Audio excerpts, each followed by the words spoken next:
بسم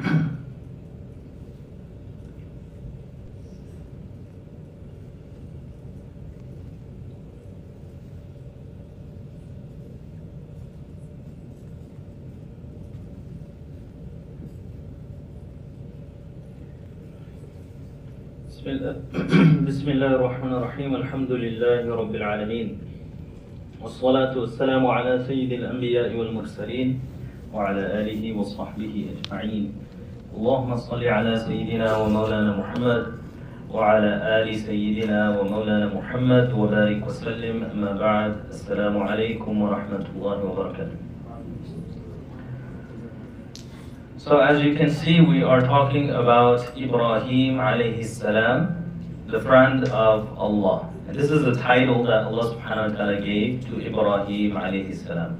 In Arabic, it's called Khalil, Khalilur Rahman, or the close friend of Allah subhanahu wa ta'ala. When we started talking about the Anbiya alayhimu salatu wasalam over a year ago, more than a year, we've been discussing the different prophets. So far, we've talked about Adam alayhi salam, Nuh alayhi salam, Nuh alayhi salam. We spoke of Salih alayhi salam, Hud alayhi salam. Before all of them, we actually started with Ibrahim alayhi salam. However, that was in the context of Hajj and how the rites of Hajj were formed in the life of Ibrahim alayhi salam. So we didn't really get to touch on his actual life itself. We're going to spend a few months, inshallah, talking about this very great prophet of Allah, sallallahu alayhi wasallam, and may Allah subhanahu wa ta'ala shower his peace and mercy and salutations upon all of the prophets, alayhimus salam. The reason is he is a very important prophet, and there is a lot of information in the Quran, in the Sunnah, in the previous books as well regarding Ibrahim alayhi salam. So we're going to focus today on the da'wah of Ibrahim alayhi salam. So there's different aspects of his life. We're going to talk about da'wah today. Next month, inshallah, if Allah gives us tawfiq, we're going to talk about the hijrah of Ibrahim alayhi salam, where he went to, where he settled, the different struggles he went through, and how he built two great places of worship, not just one, the two harams actually. The third haram, or we could say the second haram in terms of the hierarchy, is that of Rasulullah sallallahu alaihi wasallam, because we have Makkah, Masjidul Haram, then we have Masjid Nabawi, and then we have Baytul Maqdis. So the first and the third, these were under Ibrahim alayhi salam, at least the foundations, and then the Haykal or the temple of Sulaiman alayhi salam, that was in the time of Sulaiman alayhi salam, which we will touch much farther down the line.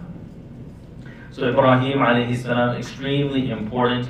Let's discuss some of the aspects why Ibrahim alayhi salam is so important.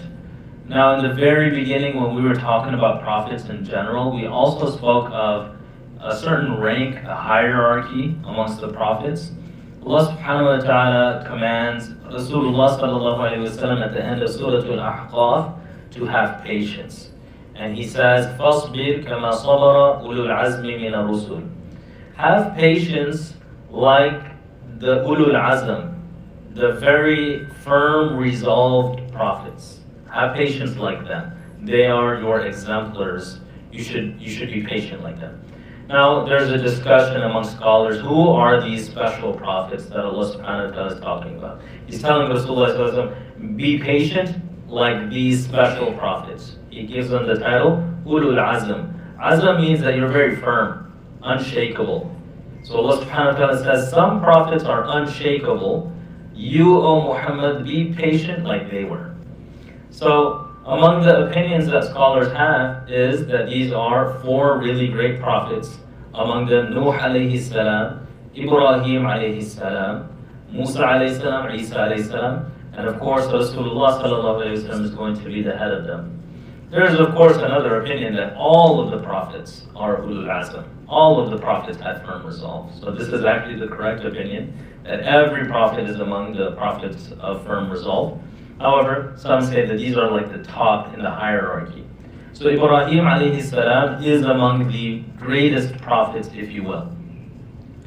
Now some others might have this, misconception in their mind when they read the Quran. Allah subhanahu wa ta'ala says at the end of Surah Al-Baqarah, لا نفرق بين أحد من رسله.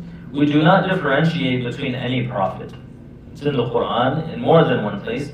We do not differentiate between the prophets. Does this mean that there is no hierarchy?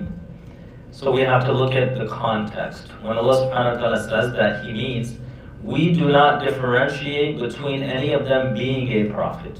We say all of them are sent by Allah subhanahu wa ta'ala. They all have the traits that a prophet has. However, this does not deny the rank of the Anbiya alayhi salatu wasalam. There is a hierarchy amongst the prophets alayhi salam, and our prophet Muhammad sallallahu alayhi wasallam is at the height of that hierarchy. He's at basically the pinnacle. And those of you who have heard and read the hadith of Shafa'ah, the hadith of intercession on Yawm al-Qiyamah, when everyone will go to all of the different prophets trying to start the hisab, they will end up going to Muhammad sallallahu alayhi wasallam, and he'll be the only prophet who can intercede with Allah subhanahu wa ta'ala. He will make a dua, and Yawm al-Qiyamah will start, the hisab will start. So this hadith clearly tells us there is a hierarchy. So in that hierarchy, you have, of course, at number one, Rasulullah sallallahu alayhi wasallam. Following behind Rasulullah sallallahu alayhi wasallam, we have Ibrahim alayhi salam. So this is the stature and the rank that Allah subhanahu wa ta'ala has given Ibrahim alayhi salam. In another hadith, Rasulullah sallallahu alayhi wasallam tells us at the end of his life that if I was to take a Khalil, a very close friend, Rasulullah Muhammad sallallahu alayhi wasallam, he tells us, if I was to have a best friend, it would have been Abu Bakr, indicating that Abu Bakr is next after me to be the Khalifa. There's indications, not explicit mention. So he says, if I was to have a best friend among people, it would have been Abu Bakr. However, Allah has taken me to be His Khalil, just as He has taken Ibrahim to be His Khalil, which shows us the rank of Ibrahim alayhi salam. If Rasulullah sallallahu alaihi wasallam is saying that I've received a special position called the Khalil, and Nabi sallallahu alaihi wasallam went beyond that as well. He also said that Ibrahim is the Khalil and I'm the Habib, I'm the beloved of Allah, which is more than just a friend. But Ibrahim alayhi salam enjoys this rank. So some aspects of why it's important to study about Ibrahim alayhi salam. Major religions stem from him and also claim him. They lay claim to Ibrahim alayhi salam. So the Yahud, they say Ibrahim is ours, Abraham is ours. Christians will say Abraham is ours. And Muslims also say Ibrahim is ours. Actually, there's an ayah in the Quran that Ibrahim is not a Jew nor a Christian, but he was a submitter to Allah. And the word Allah subhanahu wa ta'ala uses, submitter, means Muslim. So Ibrahim was actually a Muslim. Right? So we don't say Muslims started with Muhammad sallallahu alaihi wasallam. It did not. It actually started much before, and it encompassed Ibrahim alayhi salam. So Ibrahim alayhi salam is not a Jew, nor is he a Christian. And we're going to see where he's from. So he's not Jewish. From his progeny, Jews come. So there was no such thing as a Jew when Ibrahim alayhi salam was alive. Like we could say, was there such thing as ethnicities and races at the time of Adam alayhi salam? There's no race. You can't say Adam alayhi salam is an Arab, Adam alayhi salam is an African, Adam alayhi salam is an Indian. He's nothing. He's the archetype human. So there's no such thing as race at that time. At the time of Ibrahim alayhi salam, the Yahud were not existent because they come from his progeny. So from Ibrahim alayhi salam, we have the different prophets, Ishaq, Ismail, then from Ishaq you have Ya'qub. Then from the children of Ya'qub, there's one of his children. These are the brothers of Yusuf alayhi salam. Among them, there's a child of Ya'qub alayhi salam named Yehuda, which translates to Jew. His name is a Jew, Yehuda. From his progeny, those are the Yahud. So it's, at the time of Ibrahim alayhi salam, there is no Yahud. So it is actually true what the Quran says. Ibrahim alayhi salam is not a Jew. Ibrahim alayhi salam is not a Christian. How can he be? Isa alayhi salam is from his thousands of years in his progeny. But he is a Muslim because he submitted to the will of Allah. Most of the prophets mentioned in the Quran are the descendants of Ibrahim alayhi salam. Most of them. Those who predate him, of course, They may even be his ancestors, such as Nuh alayhi salam, Adam alayhi salam. There is a very strong influence in our practices that we have today from the life of Ibrahim alayhi salam. Actually, Allah subhanahu wa ta'ala commands Rasulullah sallallahu alaihi wasallam to follow the way of Ibrahim in the Quran. So important, such an important Nabi that Allah says, you Muhammad follow his way. And practically all of Hajj is a commemoration of the life of and the struggles of Ibrahim alayhi salam and his family. He is mentioned quite often in the Quran, and as I have mentioned before, if Allah subhanahu wa ta'ala has sent the Quran as a final message for you and I, only the most absolute important things are going to be contained within. The Quran is quite concise. So only the most important things are going to be put in the Quran. If Allah subhanahu wa ta'ala mentions over and over in different scenarios and situations in the life of Ibrahim alayhi salam, it shows us that it is quite important. Ibrahim alayhi salam is strongly resembled by Rasulullah sallallahu alayhi wasallam. Muhammad sallallahu alayhi wasallam, in one hadith he says, if you want to see what Musa alayhi salam looked like, look at this person. Or he says, look at the people from Azd Shanu'a, this tribe. Musa alayhi salam, he looks like he resembles them. If you want to see Isa alayhi salam, look at this person. He looks like Isa alayhi salam. He's trying to show the Sahaba because of course they're not seeing the prophets. And when he comes to Ibrahim, he says, if you want to see what Ibrahim alayhi salam looks like, look at me. He says, I look like Ibrahim. So this is a prophet that looks a lot like our own prophet, and there's a lot of resemblances between the two. And of course, the last thing is he is the Khalil of Allah subhanahu wa ta'ala, the close friend of Allah. If we study his life and take some lessons from it and apply it to our own, inshallah, we can also have some portion of that and we can get close to Allah. Let's move on to the lineage of Ibrahim alayhi salam. Who are his ancestors? And the easy way to trace back is up to Nuh alayhi salam. From Nuh alayhi salam, we already did discuss the lineage from Nuh alayhi salam to Adam alayhi salam. So we're just going to cut the lineage up to Nuh alayhi salam. Now, how accurate is this?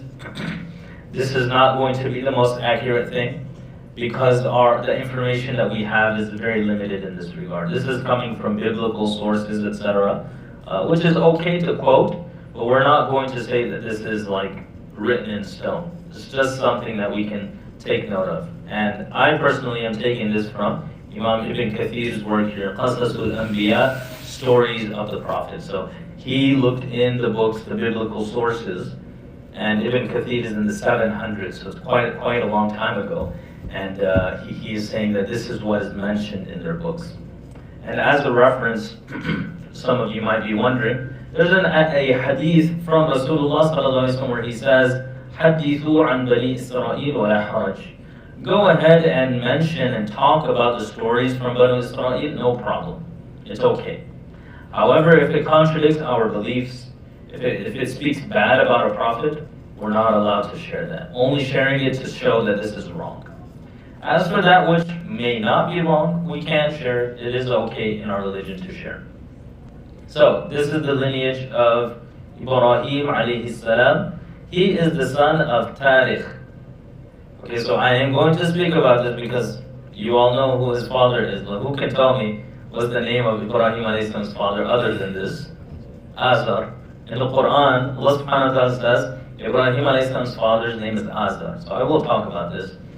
So in the books of the biblical sources, it states that his father is Tariq, son of Bahur, son of Saruh, son of Rahu, son of Faligh, son of Abir, son of Shalih, son of Arfakhshad, son of Sam, son of Nuh alayhi salam. So this means there are 10 fathers between Nuh alayhi salam and Ibrahim alayhi salam, or I should say the other way around, 10 grandfathers from Ibrahim alayhi salam to reach Nuh alayhi salam. Now these numbers you can see in between after the names in parentheses. Imam Ibn Kathir quotes the lifespans of these individuals. So he states that this is how long these people lived for. As you can see, the father of Ibrahim alayhi salam living up to 250 years old. his father only 148, maybe at that time, 148 was like our 50 years of age.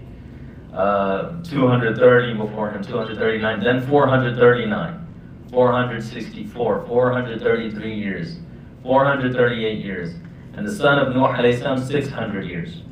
And Nuh alayhi salam has been given extremely long life. Over 1,000 years was the lifespan of Nuh alayhi salam. So people back then apparently had very long lifespans, as we are told. Our knowledge regarding the people at that time is very limited, very limited. So we are just quoting what we have received from historical sources. So this also means that there's about 3,000 years between Ibrahim alayhi salam and Nuh alayhi salam. 3,000 years. And between Nuh alayhi salam and Rasulullah sallallahu alayhi salam, I don't have the numbers right here, but I could imagine over 10,000 years. Quite a long time. From Nuh alayhi salam to Rasulullah sallallahu alayhi salam. Now I tried to pull up a chart. This is very blurry. I don't know if it's visible. It's not visible. But I'll tell you some of the names here. Is my mouse? Yeah, my mouse is visible. So here we have Muhammad sallallahu alayhi wasallam, and all the way over here we have Adam alayhi salam. So this is a family tree of the Anbiya alayhi salatu wasalam that we have in the Quran. So from Adam alayhi salam we have his son. One of the sons of Adam alayhi salam was the prophet, chief. In English they call him Seth. Then it goes into Idris down the line to Nuh alayhi salam. And then for some reason they only mention two sons of Nuh alayhi salam, I guess because the prophets are coming from these two, not from the third. We know there's Sam, Ham, and Yafith. They don't mention Ham here. Perhaps the prophets that are in the Quran are not from Ham. Maybe there are other prophets elsewhere. Then this is Arfakhshad that we just mentioned, which goes into Ibrahim alayhi salam, who is here. Now Ibrahim alayhi salam has two sons of note. This does not mean he doesn't have other sons, but he has Ismail and Ishaq alayhi salam, which we will talk about later on, inshallah, after we finish talking about Ibrahim alayhi salam. From the lineage of Ismail alayhi salam, you have no other prophet. If you can trace my mouse here and you know how it's going down the line, all of these prophets, and here they highlight here, this is Adnan. So this is not a prophet. Adnan is not a prophet. But Rasulullah sallallahu alaihi wasallam mentioned, my lineage, it's been altered with, from me up to Adnan is accurate. So if you read the lineage of Rasulullah sallallahu alaihi wasallam, his ancestor, when it reaches Adnan, this is absolutely accurate. He says so in a hadith. He says after that, people have tampered with it, so there could be a give or take. So we don't know 100%. Just after, we do know. So that's why Adnan is highlighted. And when you go all the way down, you find this person's name is Fihr, who the Quraysh are named after. And then you have Muhammad sallallahu alaihi wasallam. So from one son of Ibrahim alayhi salam, who is Ismail alayhi salam, he's a prophet. There's no prophet until Rasulullah sallallahu alayhi wasallam.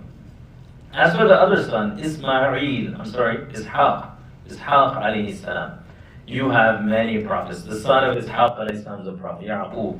Then Yaqub alayhi salam's son is Yusuf. Then from Yusuf alayhi salam's, his brother's progeny, you will have many prophets, such as Musa alayhi salam, Isa alayhi salam, Zakaria alayhi salam, Ayyub alayhi salam, Sulaiman, Dawood, all of these prophets, Yahya, they all come from Ishaq, who comes from Ibrahim alayhi salam. So that's what this chart is. You can find many charts like this online. Now let's move on and talk about the name of Ibrahim alayhi salam's parents. And as I mentioned before, the name of his father that was given in other sources is Tariq instead of Azar. However, the Quran says his name is Azar. Okay, so obviously Quran is going to be the authority over anything else. There's nothing as preserved as the Quran. Allah subhanahu wa ta'ala preserves the Quran for us. So whatever the Quran says goes. So his name is definitely Azar. However, is there a way that we can reconcile? So Ibn Abbas radiallahu anhuma, he is a great mufassir. He also says that the name of Ibrahim alayhi salam's father is Tarih, with a ha instead of a kha. Now, Imam Ibn Jarir al-Tabari says that it is correct to understand that his name was Azar, and maybe his laqab and title was Tarih, or Tarikh. And some say the other way around. His name is actually Tarikh, and he was very famous in worshipping an idol named Azar, so he became synonymous with the name Azar. It's like a nickname. So whatever way you want to take it, we don't have 100%, but they're one and the same. Tarikh and Azar are the same person. I've heard another opinion as well that some say that Tarikh is the actual father of Ibrahim alayhi salam. Azar was the uncle. Some people are trying to say. Why do they say this? They try to say this, that Azar is actually the uncle of Ibrahim alayhi salam, because they don't want to say that Ibrahim alayhi salam's father was a non-Muslim. And in the lineage of Rasulullah sallallahu alaihi wasallam we have a non-Muslim. They don't want to say that. However, there's nothing wrong with that, because we know that amongst the lineage of Rasulullah sallallahu alaihi wasallam, some family members of Nabi sallallahu alaihi wasallam were not Muslim. So there's nothing wrong to say that. So Imam Ibn Kathir, he just says they're one and the same. So if you get confused, like who is this Tarikh, who is Azar, they're the same person. Sometimes the person has more than one name. Now, what was his mother's name? They have different opinions on this as well. One recorded name is Amila, her name was. Some say Buna, her name was. So anyway, when Tarikh was about 75, he had a few sons. He had Ibrahim, he had Nahur, and he had Haran. These are the three children of Azar alayhi salam. So I shouldn't say alayhi salam, astaghfirullah. Ibrahim alayhi salam's brothers. So Ibrahim alayhi salam, he has a brother named Nahur, he has a brother named Haran as well. And Lut alayhi salam is Ibrahim alayhi salam's nephew from Haran. Right, so these are the children of Tarikh or Azar. And so Lut alayhi salam is Azar's grandson. And this is also in the Quran, that Lut alayhi salam followed Ibrahim alayhi salam in his way. He learned from him, and then they parted ways when they did hijrah. And then Lut alayhi salam went to that Dead Sea area, and that was where he was sent as a prophet. Ibrahim alayhi salam was going back and forth different areas. So that is the story that Tarikh was about 75 when he had these children. So as we can see, maybe that's like our 30-year-old or something, like, or maybe a 20-year-old when they're 75. If an old person can live up to about 400 years old, then being 75 is like what? When you're about 20. Right? So he's a young man, 75-year-old young man. He has 3 children, and one is Ibrahim alayhi salam. Where was Ibrahim alayhi salam born? Which area? In this map, I will show you a close-up of the map. Ibrahim alayhi salam is actually born in Babylon. So Babylon, where is Babylon? Babylon just sounds like some kind of dramatic place in the ancient past where they had some tower and people learn different languages or something there, or some TV show when we were kids, Babylon something. But Babylon is actually Babil in the Quran. Allah subhanahu wa ta'ala talks about Babil in the Quran. And that is southern Iraq, if you will. Iraq. Iraq is the Arabic pronunciation, Iraq. And in the American pronunciation is Iraq. So he was born in southern Iraq. So this was at the time the land of the Chaldeans. And in Arabic is called Kaldaniya, so Chaldeans. And this is also in biblical, resources, they call them the Chaldeans. So biblical sources state that Tarikh took his son Ibrahim and Sarah, who was the wife of Ibrahim alayhi salam, along with Lut alayhi salam, son of Haran, meaning Tarikh's grandson, and he moved from the land of the Chaldeans to the land of the Canaanites. Canaanites are the Canaaniyin. This is where Yusuf alayhi salam and all of them are born. So Yusuf is in Canaan. The whole story of Yusuf alayhi salam, it takes place in Canaan. All of this is in that Fertile Crescent area. Kind of the Iraq area, Syria, Damascus, that range of area. So Ibrahim alayhi salam is born in southern Iraq, and he moves to Haran, which is present-day Turkey. Now, there's a very famous scholar, Ibn Taymiyyah Harrani. They call him Ibn Taymiyyah Harrani because he's also from Turkey. He's originally born in Turkey and then he moved to Damascus. So present-day Turkey. So Ibrahim alayhi salam is born in southern Iraq. He moves to present-day Turkey. So it's interesting because both places have different beliefs, and he gives da'wah to both in different ways. So biblical sources say Tariq died at 250 in Turkey. Allahu a'lam. We don't know exactly. The only thing we know for sure is what's in the Quran. Now the Quran doesn't waste time telling us all these things unless it has some hidayah aspects to it. Hidayah implications of guidance is not going to mention it. Now let's take a better look at the map.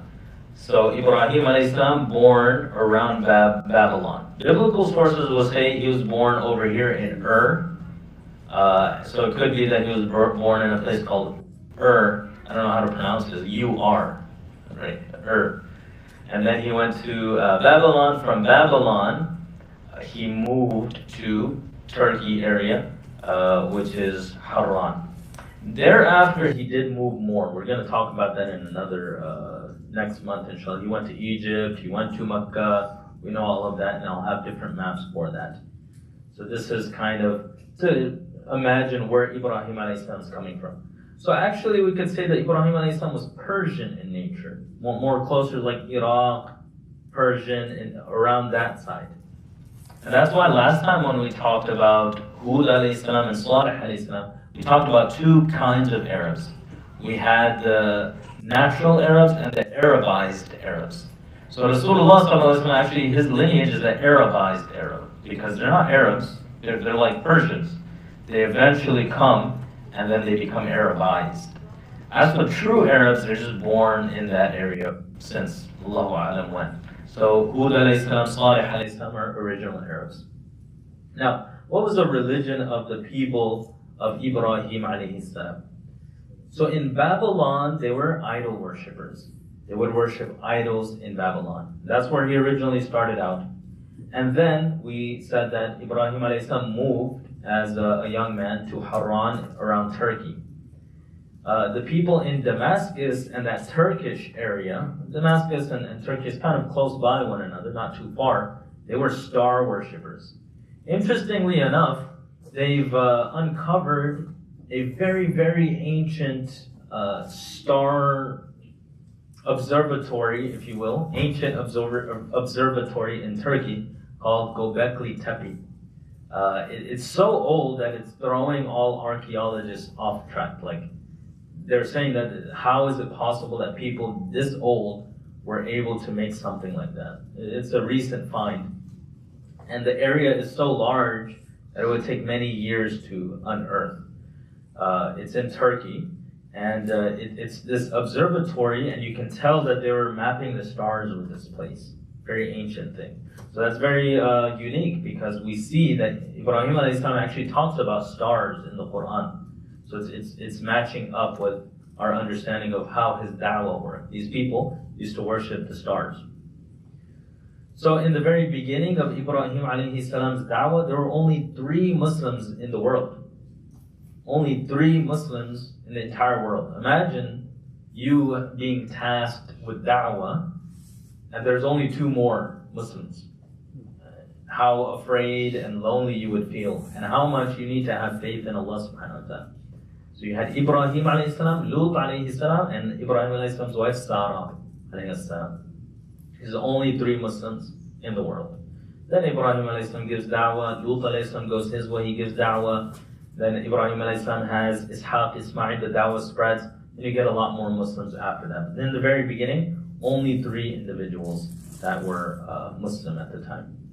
So now let's talk briefly about the da'wah of Ibrahim alayhi salatu wasalam, who he gave da'wah to, what was the methodology of Ibrahim alayhi salatu wasalam in the da'wah.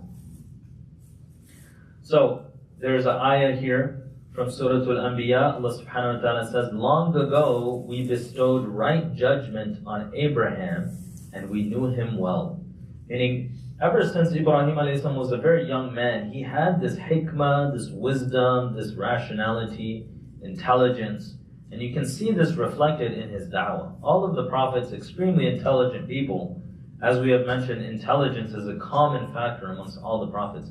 You see this very well in the da'wah of Ibrahim alayhi salam. So we're going to talk about his da'wah to his father, Azar, to his people in Babylon, to the people of Haran, and to a tyrant king. Ibrahim alayhi salam actually was absolutely fearless, and he gave da'wah to even kings. So firstly, we start off, and this is how Ibrahim alayhi salam started off, giving da'wah to his father. And da'wah means an invitation. And so you're inviting this person towards Islam. Allah subhanahu wa ta'ala speaks about this throughout the Quran in Surah Maryam. This passage is from there. So we're going to look at it ayah by ayah, just a translation. But if you want to know the verse numbers, from verse 41 to 50 in Surah Maryam, inshallah. Allah says, mention too in the Quran the story of Abraham. He was a man of truth, a prophet. So in Surah Maryam, Allah subhanahu wa ta'ala recounts the stories of many of the Anbiya alayhimu salatu wasalam. So this is changing the topic from the previous topic into the story of Ibrahim alayhi salam. He said to his father, Father, why do you worship something that can neither hear, nor see, nor benefit you in any way? So he's talking to his dad, like, can you tell me, how does this make sense? As human beings, we do not like contradictions. We don't like when things don't make sense.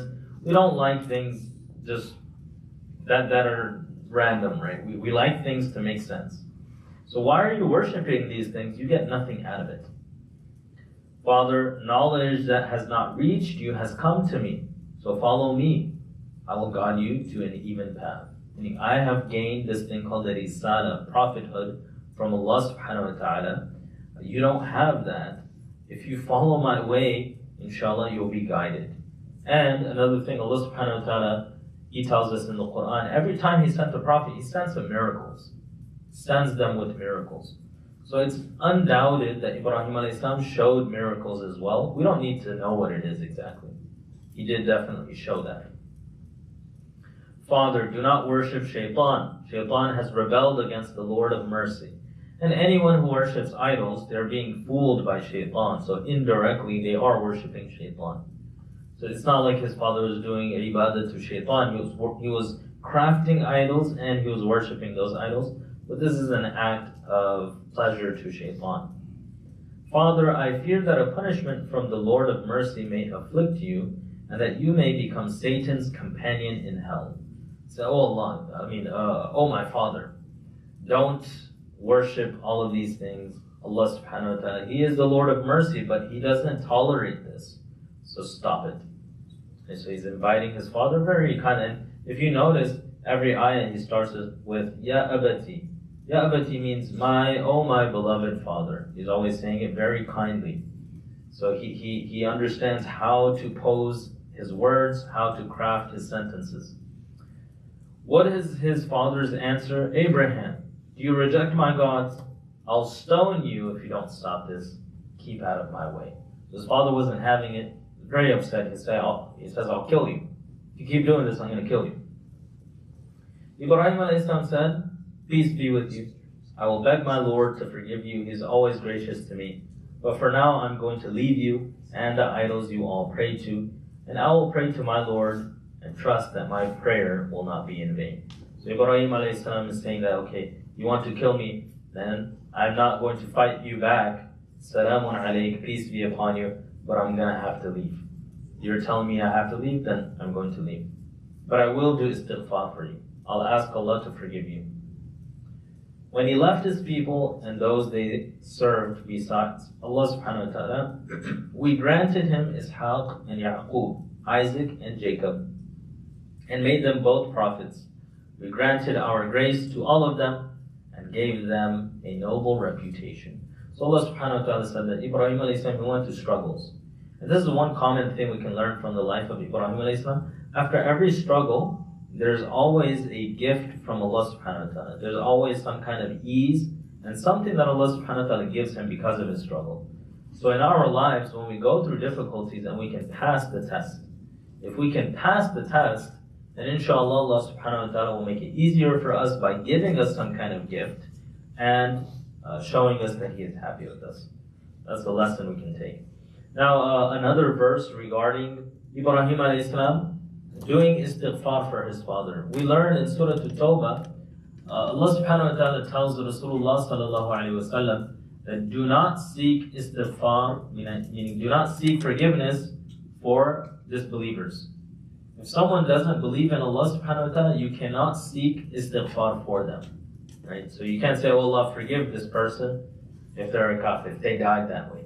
Or even if in the state of them being a kafir, you can't say, oh Allah, forgive them. You can say, oh Allah, guide them. If this person doesn't believe, oh Allah, guide them. You cannot seek istighfar for them. How will Allah forgive them when they're involved in the greatest sin?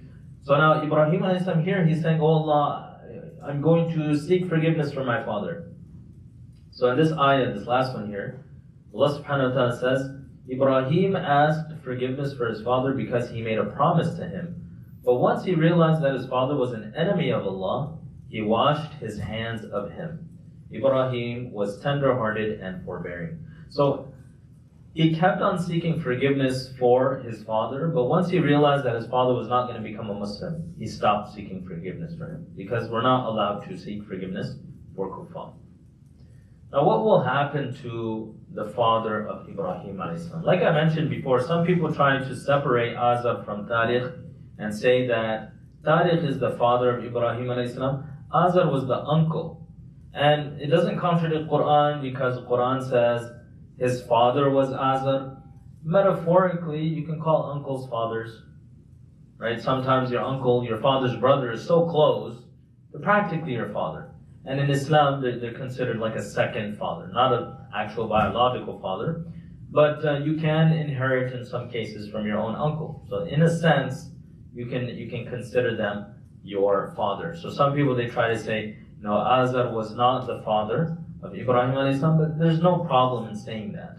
And there is a hadith in Sahih al-Bukhari narrated by Abu Hurairah radiyallahu anhu. And this is a hadith regarding the future. It says that Ibrahim alayhi salam will meet his father Azar on Yawm al-Qiyamah. And the face of Azar will be covered with dust, and it will be very gloomy and dark. Ibrahim alayhi salam will say, didn't I tell you not to disobey me? Then Azar will say, today I'm not going to disobey you. I'll listen to you today. So then Ibrahim alayhi salam feels sorry for his father. And he says, oh Allah, you promised me that you will not humiliate me on Yawm al-Qiyamah. There's another verse in Surah Al-Shu'ara that Allah, he makes a dua to Allah, oh Allah, don't humiliate me. So Allah subhanahu wa ta'ala answers that dua. So Ibrahim alayhi salam says, oh Allah, you promised me that you wouldn't humiliate me on Yawm al-Qiyamah. What humiliation is worse than my own father being thrown in the fire of Jahannam? I can't imagine something worse for me. It's making me feel bad. So Allah subhanahu wa ta'ala, He tells Ibrahim alayhi salam that Jannah is haram for kuffar. And this person, your father, he is not a Muslim. He is amongst the kuffar. Then it says that Allah subhanahu wa ta'ala will distract Ibrahim alayhi salam. He'll say, oh Ibrahim, what is by your feet? Look by your feet. When he looks by his feet, he will see a creature. It's like a furry, rat-like creature by his feet that is covered with blood. And Ibrahim alayhi salam will not want to get near it because it's filthy. And that creature will be thrown into the fire of Jahannam. And basically that creature was his father, and he was transformed into this creature, so no one can see that this is the father of Ibrahim alayhi salam, and then it will be thrown into the fire of Jahannam. So in this way, Allah subhanahu wa ta'ala will save Ibrahim alayhi salam from embarrassment from other people seeing his father being thrown in the fire of Jahannam. So this is a hadith that is narrated in Bukhari, what will be the end of the father of this great prophet. So from this we can understand that it doesn't really matter who your father is. Yes, if your father is a great person, it is something that you would want to have. You would want to be from a noble parent. Your father was a great worshiper of Allah. That's great. But even if your father was not a Muslim, that has no bearing and effect on you. Every individual is graded by Allah subhanahu wa ta'ala according to their knowledge and practice. And every individual is separate. So this we learn from the life of Ibrahim alayhi salam. Moving forward, we have Ibrahim alayhi salam's invitation to the people in Haran. Haran, as we mentioned, is closer to Turkey. They were star worshippers. So Allah subhanahu wa ta'ala talks about how Ibrahim alayhi salam gave them da'wah. Remember how Ibrahim alayhi salam gave his father da'wah? His father was an idol worshipper, and some even state that he was an idol crafter, that he would make idols. So Ibrahim alayhi salam's his da'wah to his father was more along the lines that these things, they don't hear you, they don't see you, they don't respond, they can't speak. Why are you worshiping them? Doesn't make sense. Very rational. Right? So the Anbiya alayhi salatu wasalam, they speak to people according to that person's level. Now if his father was some kind of naturalist, atheist, then Ibrahim alayhi salam would speak to him according to those terms. Right? Like the atheists we have in today's time. So each prophet will speak to people according to their position.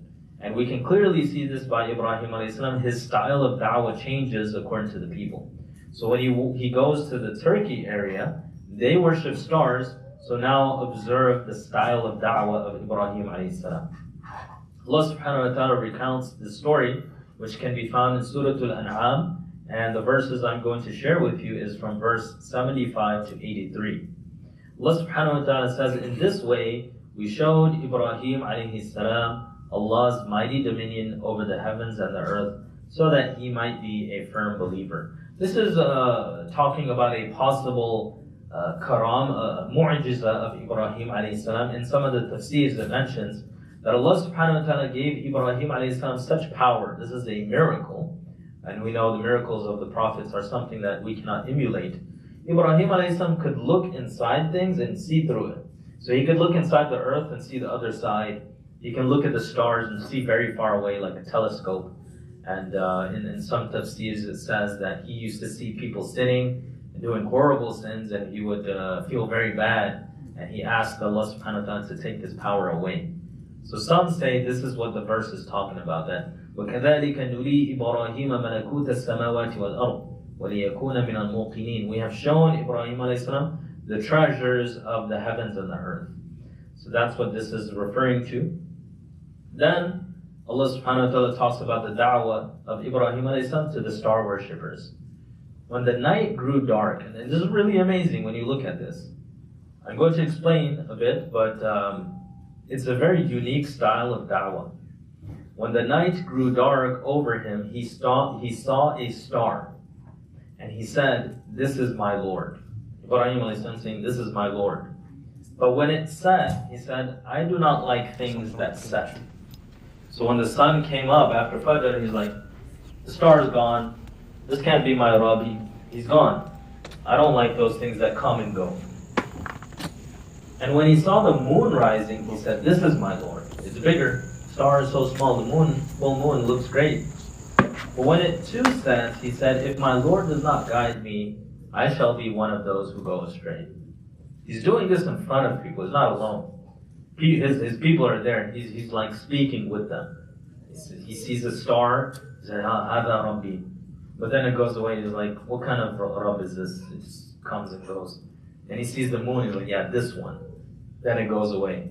He's like, "If I'm not guided towards our right Lord, I'm just going to be astray. I don't know what I'm going to do with my life."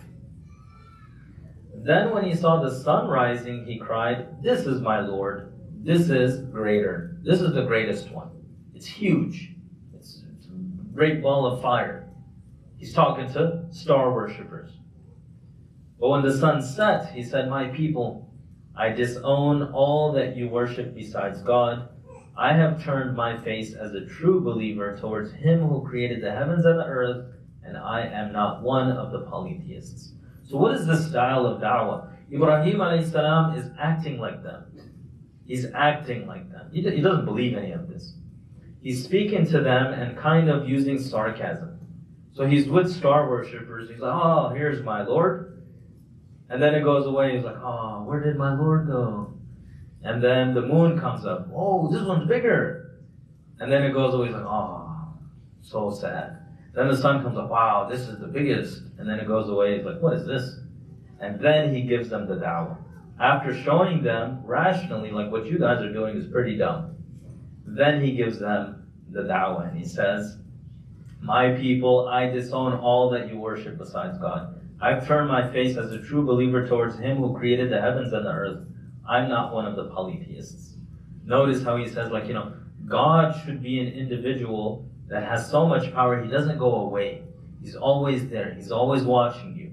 If you rationally think, where did all of this come from? It came from a source. It could not have come from more than one source. That is your true Rabb. All of this stuff is things that he made. You guys are wasting your time. So this is how da'wah should be done. We should analyze the individual we're giving da'wah to before we actually give the da'wah. Know where they're coming from, what society they're from, what language they speak, what is their background, what is their education level, what do they believe in currently.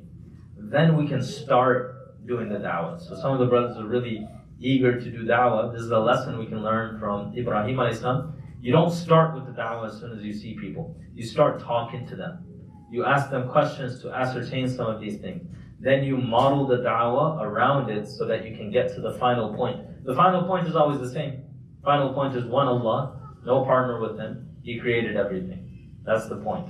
But how you get there is going to differ based off of the individual. It's a catered, tailor-made da'wah for that person.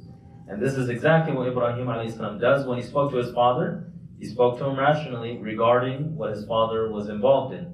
When he speaks to the people who worship stars, he does the same for them. Shows them the folly. And he's going to do it again. We're going to see Nimrod, or Namrud. He is the tyrant king. Ibrahim alayhi salam does it with him as well. So this shows you the aql and the intellect of the prophets alayhi salam. So then the verses continue. We're just going to read through them quickly. His people argued with him. So they didn't like what he was saying. They didn't like his rationality. You know, sometimes when someone speaks rationally and it goes against your thought, then you just get angry. You're just causing problems. And then you switch the topic and you try to hit them, you try to harm them physically. So his people started arguing with him, and he said, "How can you argue with me about God when he has guided me? You're trying to tell me about God. I'm the one that's guided. You're not. Proof, I can rationally show you what is true, and you cannot. I do not fear anything you associate with Allah. Unless my Lord wills, nothing can happen to me. My Lord encompasses everything in his knowledge." He's basically telling them that I'm not scared of your gods. Make dua to your star. I don't care. Every one of you get together, make dua. I don't care. Nothing's going to happen. My Lord is the one that is true. If I make dua to my Lord, you should be scared. And so he says, how can you not take heed? Why should I fear what you associate with him? Why should I fear your stars? They do nothing. Why do you not fear to associate with him things for which he has sent you no authority? Meaning you should be scared. You know deep down Allah subhanahu wa ta'ala made all of this. Why aren't you afraid? Tell me that. He says, tell me if you know the answer, which side has more right to feel secure? Should you feel secure or should I feel secure? So he's rationally talking to them that you should actually be quite afraid. What I'm saying makes sense. What you say makes no sense at all. Why would I worship what you're worshiping? It is those who have faith and do not mix their faith with idolatry who will be secure, and it is they who are rightly guided. Such was the argument we gave to Ibrahim against his people. We raise and rank whoever we will. Your Lord is all-wise, all-knowing. So Allah subhanahu wa ta'ala at the end, he says, this da'wah of Ibrahim alayhi salam, we actually taught it to him. Allah subhanahu wa ta'ala taught Ibrahim alayhi salam how to give da'wah. So this is a very powerful da'wah. If we can unpack it and understand its contents, we will fully understand the power of Ibrahim alayhi salam's da'wah. So we're going to, let's see, we have a few more minutes. We're going to continue, inshallah. I don't want to take more time. I will stop at 7:15, so I have about 10 minutes left, inshallah. We're now going on to a different style of da'wah, going back to the original style when he talked to his father, because his father was from Babylon, and they would worship idols. So now he's talking to the people, not just his father. Tell them the story of Ibrahim when he asked his father and his people, what do you worship? So again, starting off with a question. Like, what do you guys do? He knows what they worship. He's bringing it up to them, so he's going to make them feel foolish. When you make people feel foolish, they realize, okay, what I'm doing is not right. They said, we worship idols, and we're constantly in attendance on them. They're like, yeah, we love our idols. We're always there. We're like shining them up, bringing them food.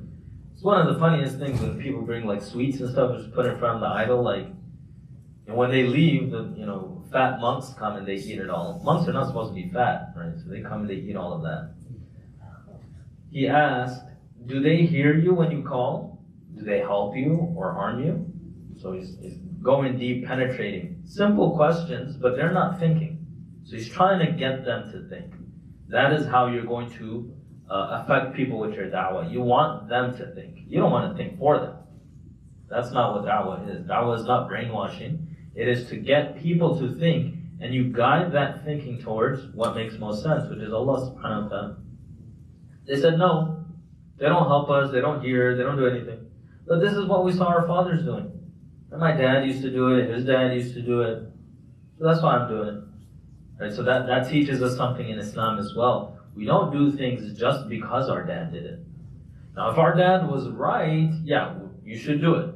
Doesn't mean my dad prayed to Allah, that's why I'm not going to do it. No, he was right. So, pray to Allah. But that's not the reason why you pray to Allah subhanahu wa ta'ala. You make your own understanding and your conclusion, and you pray to Allah subhanahu wa ta'ala as well. But if he's doing something wrong, don't do the same thing. Conversation continues. Ibrahim alayhi salam said, those idols you have worshipped, you and your forefathers are my enemies. He's brazen, he's bold. He's one person. Remember, there's only 3 Muslims in the entire world, the entire universe. And he's saying that in front of all of them, all your gods are my enemies. Not so the Lord of the worlds who created me. He says, everyone except for Allah is my enemy. You and your forefathers as well. Your dads and all that you're talking about, they're my enemies. And then he starts talking about Allah subhanahu wa ta'ala. He says, it is He who guides me, He who gives me food and drink, He who cures me when I'm ill, He who will make me die and then give me life again, and He who will, I hope, forgive my faults on the day of judgment. So this is a very interesting, he starts talking about Allah subhanahu wa ta'ala, and we can learn an etiquette about Allah subhanahu wa ta'ala as well. And that is, when attributing good things, we do so directly to Allah. When attributing negative things, although Allah creates it, we don't do that. No, look at what he says. He says, He gives me food and drink. He cures me when I'm ill. He doesn't say that He cures me when He makes me sick. So we don't say that Allah makes me sick. We say, I got sick. Who made you sick? Allah made you sick. You don't have to say that. Someone will say, Allah created pigs and Allah subhanahu wa ta'ala created excrement and urine. Why would you say something like that? Did He create it? Of course, Allah created everything. But we have respect when we speak about Allah subhanahu wa ta'ala. Right? Think about it this way, and this is gonna sound really, really crude. If someone starts talking about your parents and their relations, no one in the universe wants to hear anything about that. This is even worse. To attribute something negative to Allah subhanahu wa ta'ala is not good. So we learned this from the Anbiya alayhimu salatu wasalam. When you talk about negative things, you say you don't attribute it to Allah. You say, I got sick, I lost my job. Don't say, Allah made me lose my job. And if you look in the Quran, Shaitan does it. He says, oh Allah, you led me astray, and because you led me astray, I'm going to do this.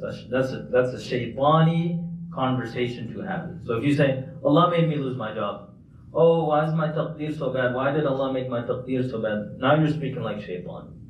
If you want to speak like the prophets, you say, I lost my job. This is what happened. That's true. Don't ascribe it to Allah though.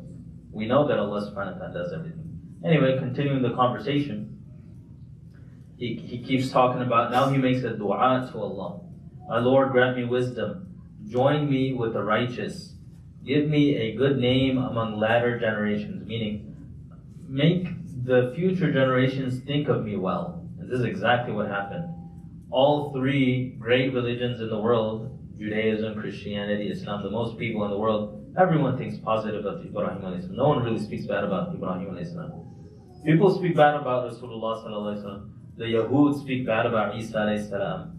There's all this speaking bad about prophets, but no one speaks bad about Ibrahim alayhi salam. So he's made a dua here. Oh Allah, وَجَعَلْ لِي لِسَانَ ذِكْرٍ. What is the ayah here? He mentions, وَجَعَلْ لِي لِسَانَ صِدْقٍ فِي الْآخِرِينَ. Give me a good name in the future. I want people to remember me well. Make me one of those given the garden of bliss.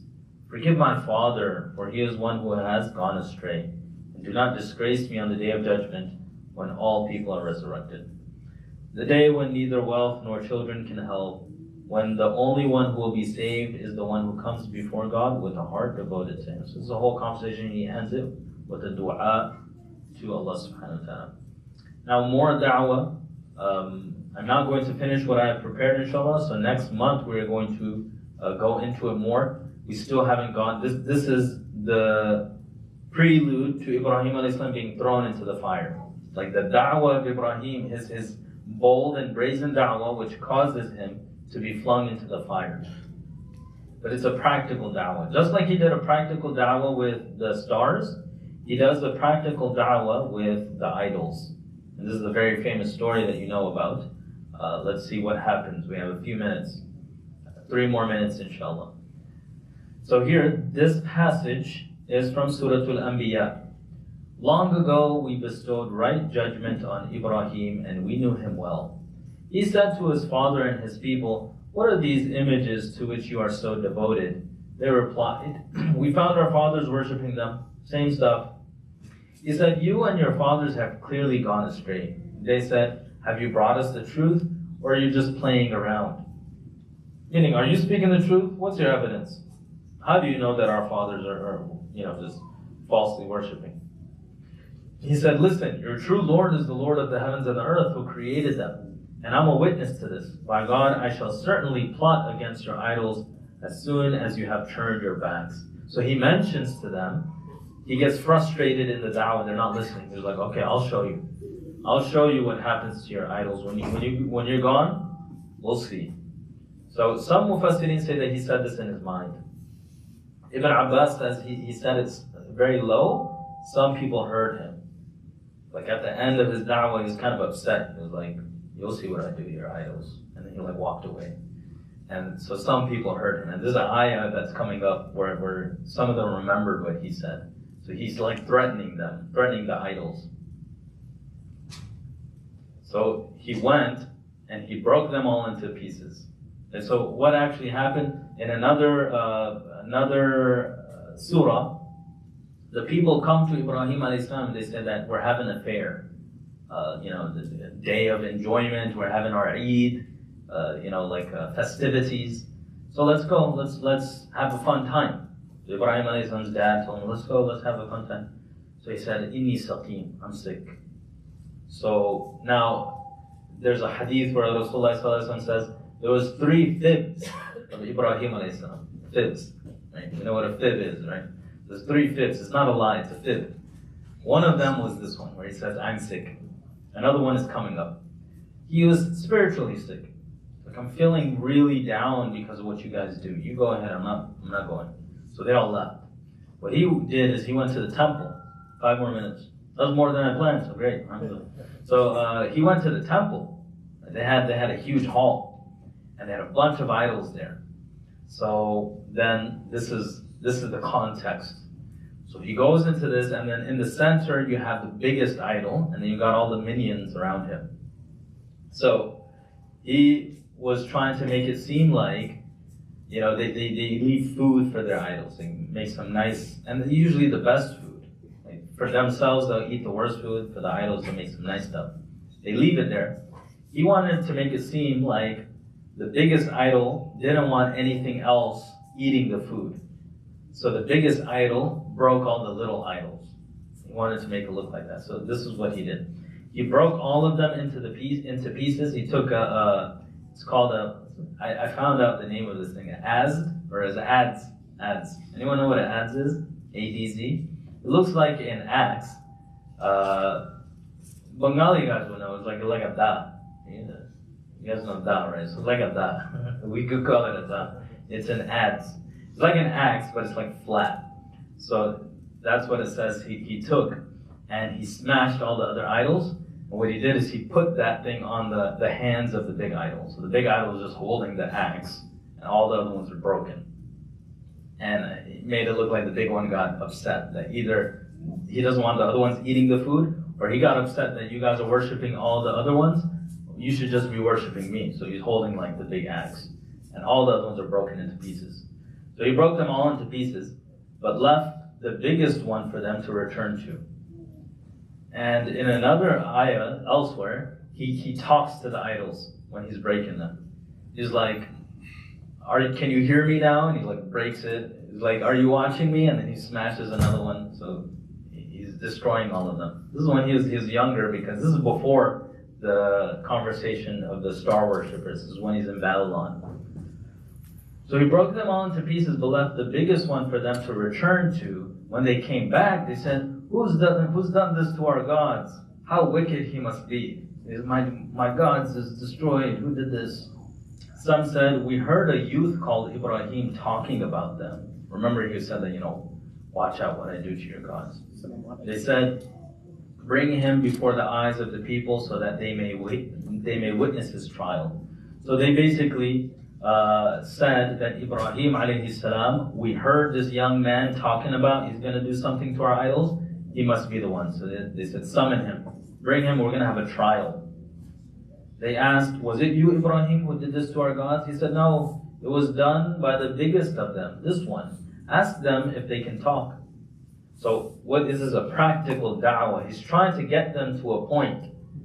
He's guiding them in the practical da'wah. We do this verbally, but he's doing this physically to get them to this point.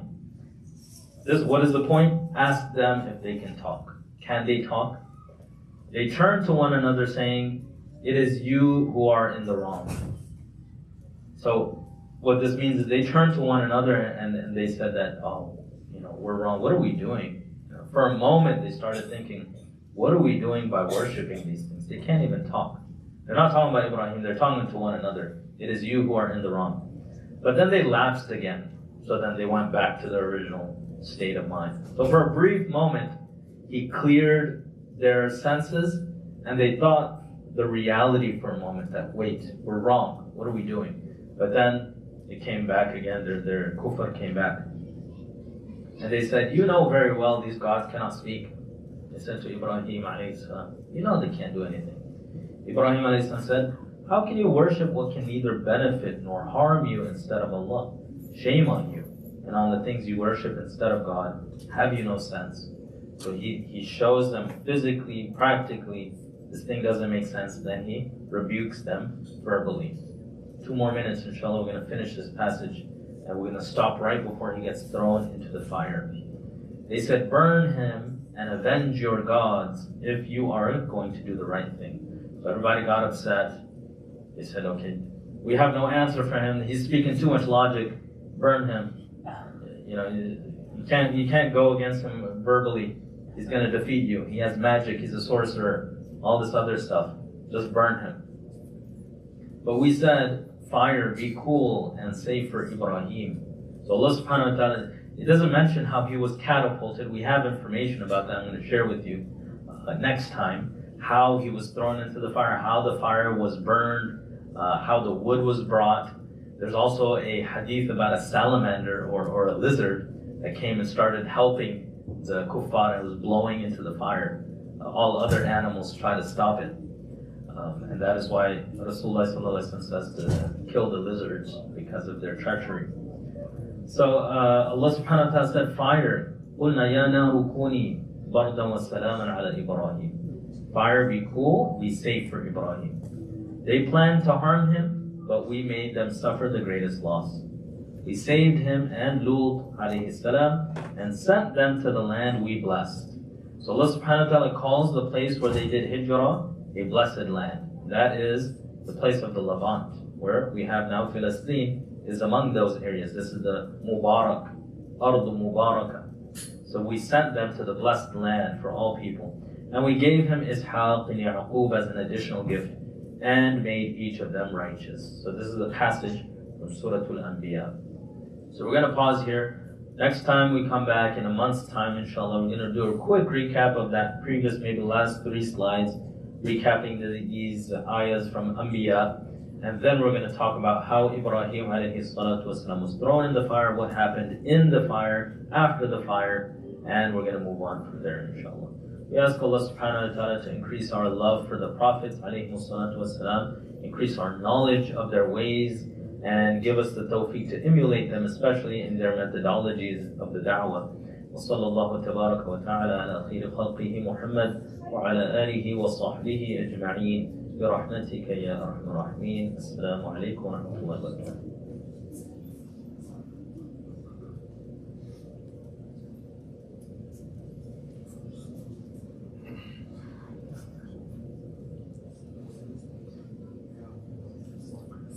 One moment, I believe we have a guest speaker, inshallah.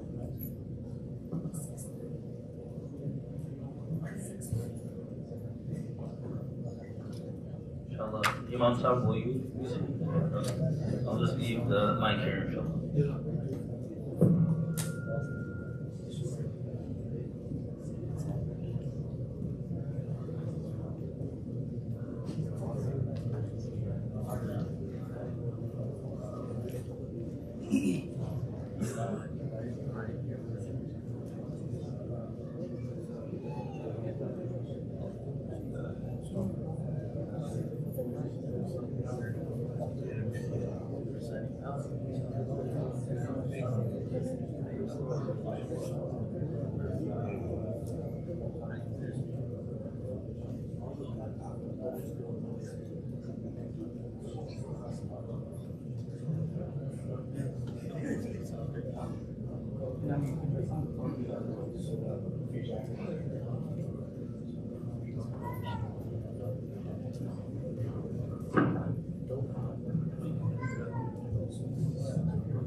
Assalamu alaikum wa rahmatullah. Today we have a very beautiful guest with us. We have Brother Said from the Zihad Foundation of America joining us today. They're going to share their projects with us. Along with him, one of their parties that works with the organization, Qari Adam Munshi. He's visiting us from Dallas, Texas. He is one of the deputy imams of Valley Ranch Islamic Center, where Imam Sheikh Omar Sulaiman is the resident scholar and Sheikh Yasser Burgess is the imam. So Aisaf here, he leads the slots regularly over there whenever the great scholars are unavailable. And so also Aisaf has studied under Sheikh Abu Bakr Ashatri. If you don't know who that is, just YouTube and you'll see who that is. Okay, so if you know Abu Bakr Ashatri, Mashallah, Aisaf has had the opportunity to study under him. So we'll begin, inshallah, with some recitation from Aisaf, followed by a presentation by Brother Said about the organization.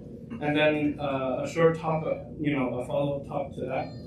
And then we'll end up the night or the program today, inshallah, with some anashid about the Prophet sallallahu alaihi wasallam, since we are in the month of Rabiul Awwal. Allahumma salli wa sallim ala nabiyyina Muhammad. Everyone, Allahumma salli wa sallim ala nabiyyina Muhammad. Allahumma salli wa sallim ala nabiyyina Muhammad. With that, inshallah, I'll hand over the mic so Aisaf can begin. Jazakallah.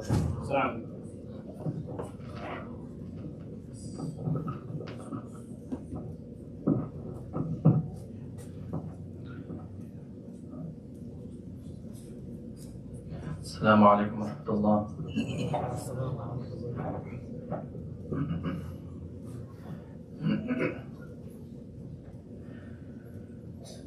أعوذ بالله من الشيطان الرجيم.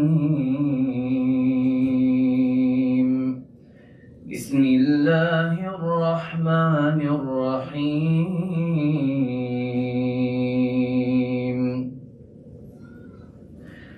وإذ قال إبراهيم رب اجعل هذا البلد آمنا واجنبني وبني أن نعبد الأصنام رب إنهن أضللن كثيرا من الناس فمن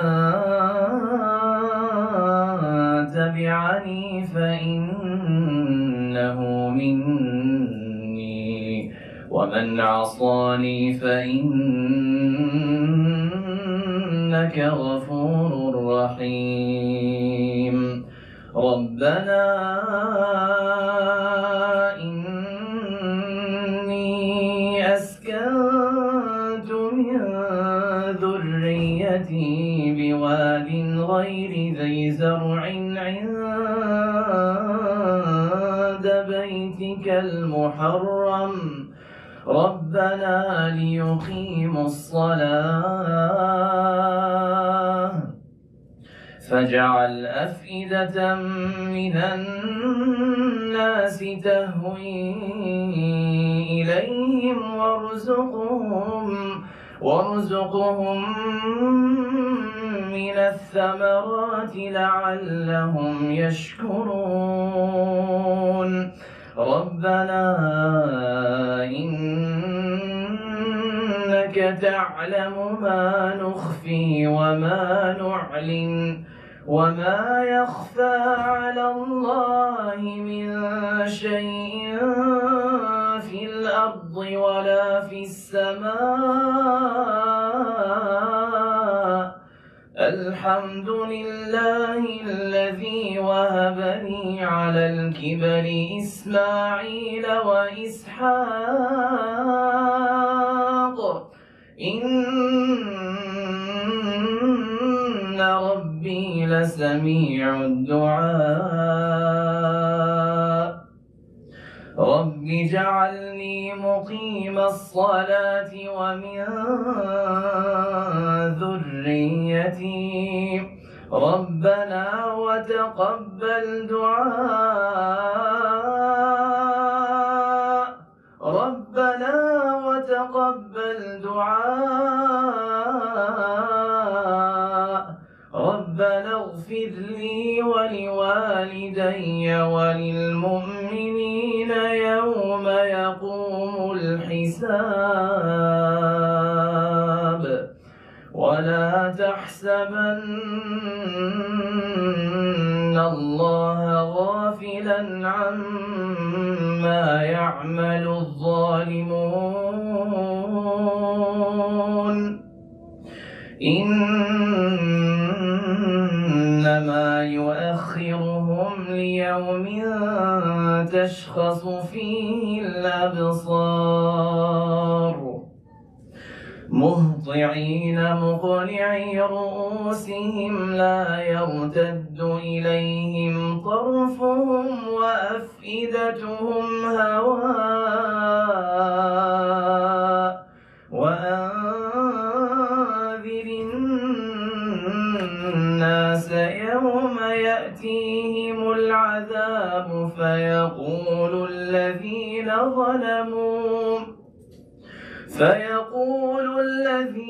ظلموا ربنا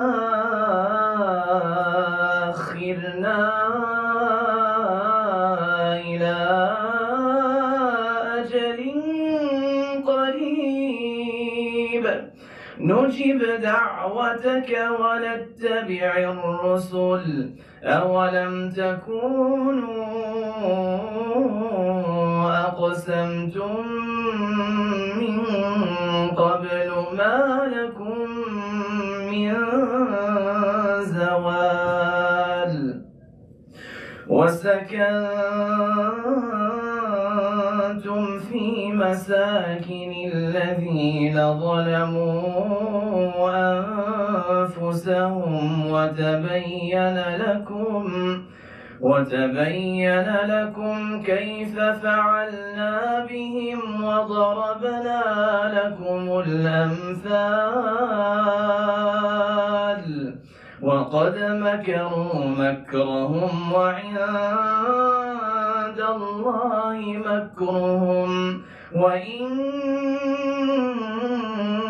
كان مكرهم لتزول منه الجبال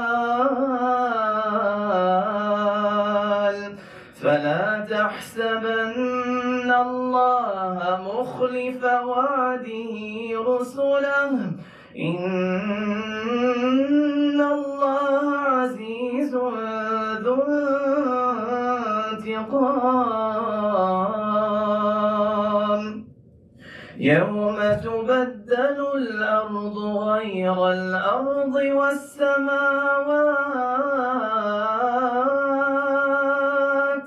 وبرزوا لله الواحد القهار وترى المجرمين يومئذ مقرنين في الأصفاد سرابيلهم من قطران وتغشى وجوههم النار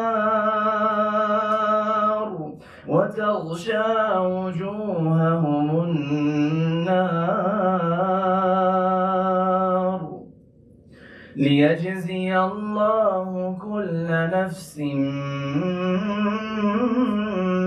ما كسبت إن الله سريع الحساب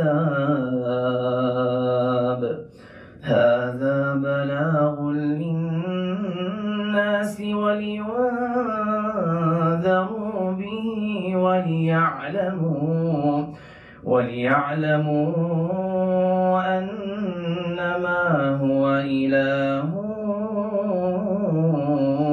واحد وليذكر أولو الألباب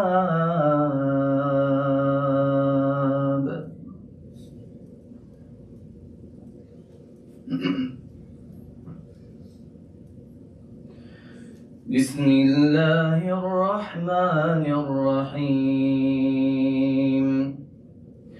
هل أتى على الإنسان حين من الدهر لم يكن شيئا مذكورا إنا خلقنا الإنسان من نطفة أمشاج نبتليه فجعلناه سميعا بصيرا إنا هديناه السبيل إما شاكرا وإما كفورا إنا أعتدنا للكافرين سلاسل وأغلالا وسعيرا إن الأبرار يشربون من كأس كان مزاجها كافورا عينا يشرب بها عباد الله يفجرونها تفجيرا يوفون بالنذر ويخافون يوما كان شره مستطيرا ويطعمون الطعام على حبه مسكينا ويتيما وأسيرا إنما نطعمكم لوجه الله لا نريد منكم جزاء ولا شكورا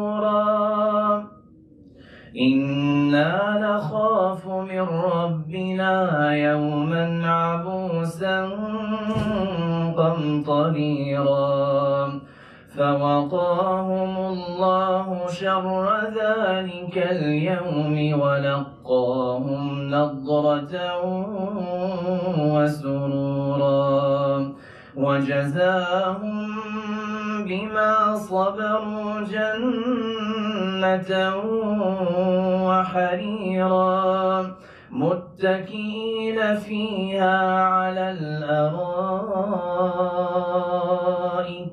لا يرون فيها شمسا ولا زمهريرا ودانية عليهم ظلالها وذللت قطوفها تذليلا ويطاف عليهم بآنية من فضة وأكواب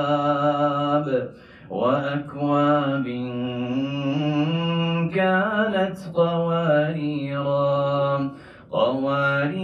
من فضة قدروها تقديرا ويسقون فيها كأسا كان مزاجها زنجبيلا عينا فيها تسمى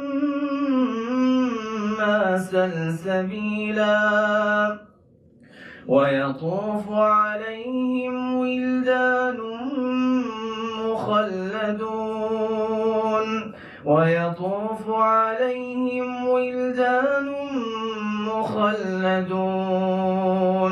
إذا رأيتهم حسبتهم لؤلؤا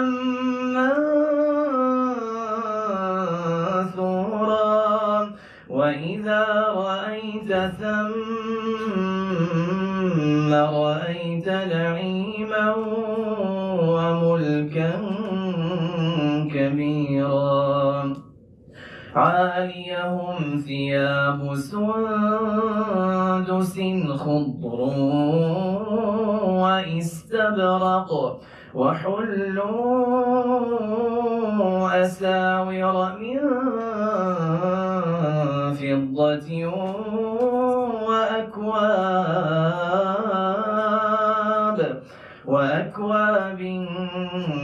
كانت قوارير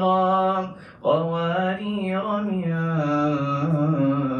فضة قدروها تقديرا ويسقون فيها كأسا كان مزاجها زنجبيلا عينا فيها تسمى سلسبيلا ويطوف عليهم ولدان مخلدون إذا رأيتهم حسبتهم لؤلؤا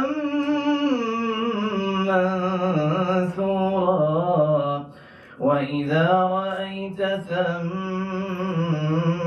رأيت نعيما وملكا كبيرا عاليهم ثياب سندس خضر واستبرق وحلوا أساور من فضة وسقاهم ربهم شرابا طهورا إن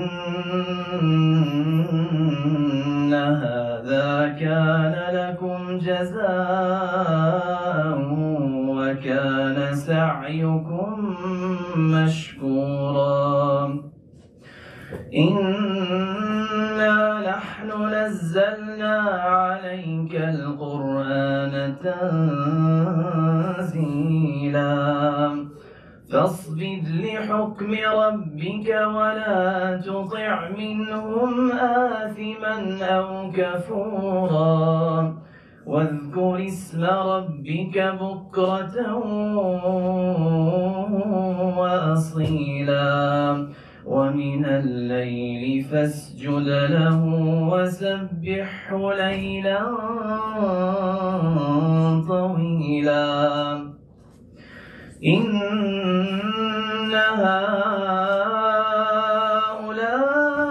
هؤلاء يحبون العاجلة ويذرون وراءهم يوما ثقيلا نحن خلقناهم وشددنا أسرهم وإذا شئنا بدلنا أمثالهم تبديلا إن هذه تذكرة فمن شاء اتخذ إلى ربه سبيلا وما تشاءون إلا أن يشاء الله إن الله كان عليما حكيما يدخل من يشاء في رحمته والظالمين أعد لهم عذابا أليما صدق الله العظيم. تكبير تكبير تكبير.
Mufti sir, could we use your laptop?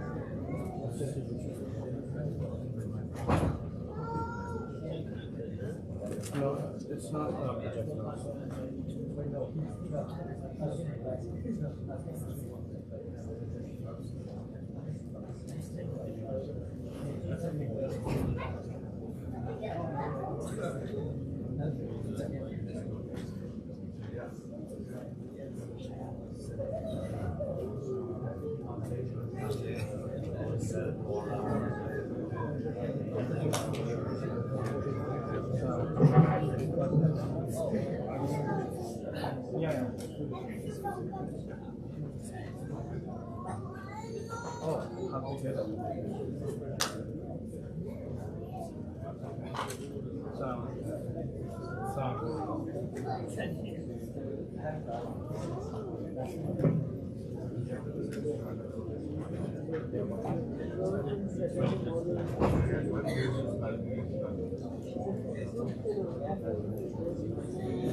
Assalamu alaikum wa rahmatullah. Just give us a few minutes where you have some technical.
So inshallah we'll move on to the presentation, and after the presentation we'll have a short discussion inshallah.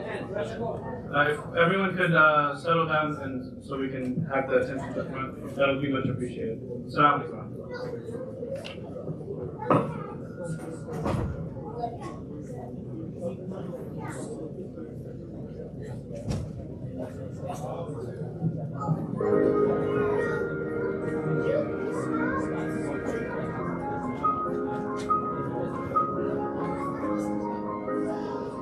At the Koch Foundation of America, we define an orphan as any child without a parent who is further orphaned to incapacitated or missing parents. This affects millions worldwide, including many Palestinian children. The Orphan Sponsorship Program is one of the longest standing at the Koch Foundation. Since 2001, we send sponsors donations directly to orphans' families with a 0% overhead cost. This means 100% of your donation provides shelter, clothing, nutrition, healthcare, and education for orphans abroad. The program has expanded to over 19 countries, benefiting more than 12,000 children. Our goal is to make the program sustainable by helping families generate income. Recently, hundreds of thousands of Palestinian children have become orphans, living under constant trauma. They need our help now more than ever. Your sponsorship can make a significant difference in their lives. Children of fazla arz orphans of Islam. If you are able to support a child in Gaza, you should feel lucky. Because if you do or don't, Allah subhanahu wa ta'ala is going to find a way to support his children. We have to be feeling honored if we are able to have these children. Because indeed, Allah doesn't bless everyone to be able to give and open their hearts. As long as this itself is a blessing. To sponsor a child, you can choose based on country, age, or gender. However, we encourage selecting where most needed to ensure we care for the children in greatest need. Zakat Foundation has reshaped its orphan sponsorship program by stopping the use of pictures for selection, ensuring no more choosing based on appearance, age, or religion. Check out our awareness campaign.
Your sponsorship is a one-to-one relationship, changing the life of your sponsored child. Zakat Foundation will update you on your orphan's progress as you provide their basic necessities, offering hope and a promising future.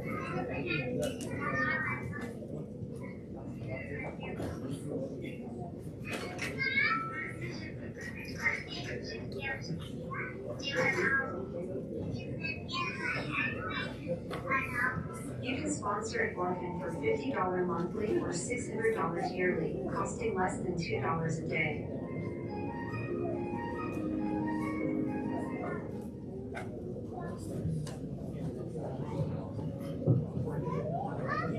Assalamu alaikum wa rahmatullah.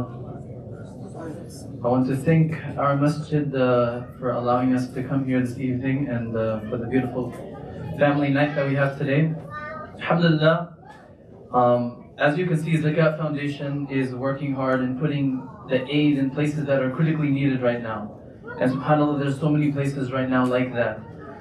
Just previously, not too long ago, a couple months ago, Zakat Foundation was able to airdrop packages on Gaza. We had airdrop packages through the parachutes that were dropped into Gaza for aid, immediate aid. And then alhamdulillah, after a couple of months later during the Eid time, we were able to have the Qurbani meat dispersed into the communities and the families that really needed it. And so as you can see, alhamdulillah, now the need is growing and growing. And Zakat Foundation is now working with the Orphans Project for Gaza. And as we know, the horrible events that are taking place in Gaza and Palestine, may Allah be with them, may Allah make their situation easy for them. It's very difficult. We see pictures and we see families just blown up. We see children, we see mothers, indiscriminately everyone being bombed. And so these children are left with no family, are left with nothing. And we expect to see in the couple months, as we don't want to see, but we want to expect in helping the orphans that will be in need and in Gaza and around Gaza that are going to need the special sustenance for living, specifically for our orphans. And they need our du'as, wallahi. And as much as du'a we can make, we should make for them in our prayers, in our night prayers. But along with that du'a, we need to help them financially, and they need that help right now. From the Quran and Sunnah, I'm sure our Imam has taught us many countless benefits of helping the orphan. There's so many countless benefits of helping specifically the orphans, specifically the reward of helping the orphans. In the Quran, as I recited earlier, وَيُطْعِمُونَ الطَّعَامَ عَلَى حُبِّهِ مِسْكِينًا وَيَتِيمًا وَأَسِيرًا إِنَّمَا نُطْعِمُكُمْ لِوَجْهِ اللَّهِ لَا نُرِيدُ مِنكُمْ جَزَاءً وَلَا إلا شكورا إنا نخاف من ربنا يوما عبوسا قمطريرا. Allah subhanahu wa ta'ala says in the Quran, and they give food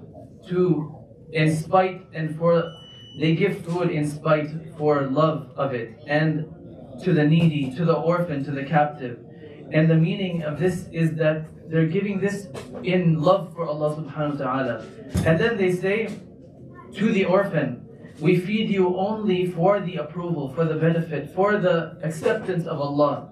And we wish not for any kind of reward from you or gratitude. They're doing it specifically only for Allah. And subhanAllah, because of this deed, Allah subhanahu wa ta'ala says that because of giving this food to the orphan, He will gift us with food in Jannah, with the most luxurious foods in Jannah.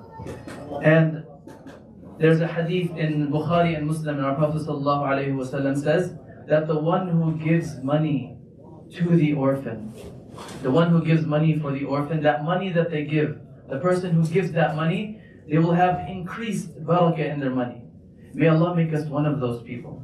So let us be able to give as much as we can.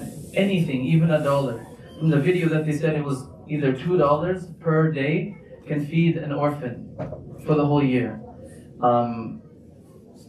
MashaAllah, this beautiful gathering that we have today, MashaAllah, is a family night. A family night where we should have more than that. We see the kids, we see young people, and that's a beautiful thing. The more we bring our kids to the masjid, the more better environment that they will be raised up in.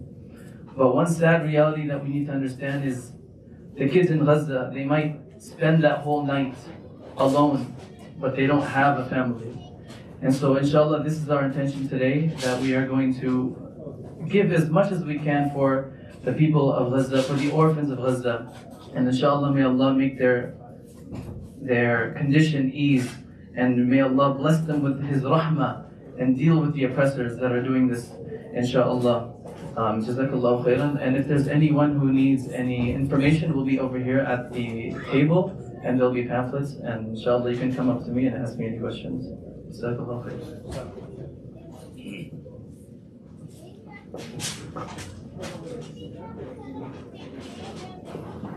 Assalamu alaikum. So we are approaching Salat al-Maghrib. I do want to say, subhanAllah, the irony of ironies. We're talking about raising funds for the orphans in Gaza while Allah subhanahu is preparing food for us in the back. There should be something in our hearts that make us feel a little bit ashamed in this context. I feel very uncomfortable while we're discussing this and knowing that food is being prepared for me. So reach into your hearts, inshallah, and do, respond. Respond to Allah subhanahu wa ta'ala. This is an opportunity for us to make a difference. And Allah subhanahu wa ta'ala doesn't bring these opportunities every day, so capitalize on the opportunities that are presented. May Allah subhanahu wa ta'ala bless the organization for coming out and giving us this chance. Right now we'll get ready for Salat al-Maghrib. The sisters are going to be requested to shift backwards so we can close the dividers. The brothers will be requested to move forward. After the Salah, we'll pray our sunan, and then after that we'll sit down for food. But also make sure you stop by, meet with Brother Said Ali, meet with Qari Adam Munshi, and learn more about the foundation and try to do something. And remember them in your du'as, inshallah. So right now, again, we'll ask the sisters to shift backwards, follow the volunteers' instructions, and the brothers, as the divider is closed, we are going to request you to come forward. Jazakallah khair. Assalamu alaikum wa rahmatullah.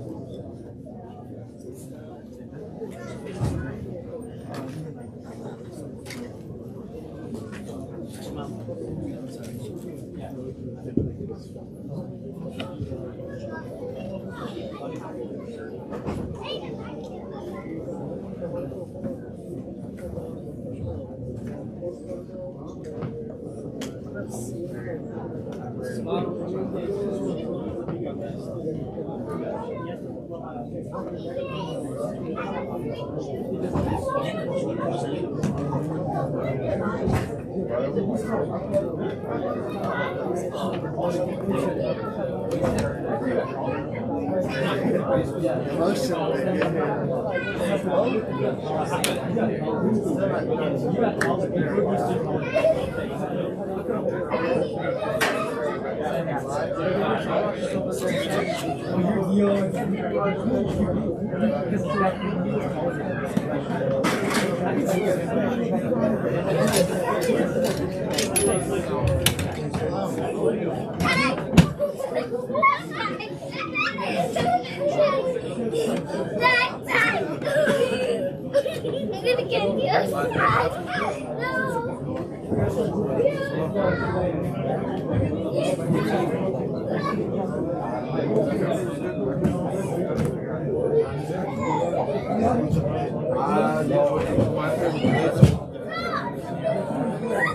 stop!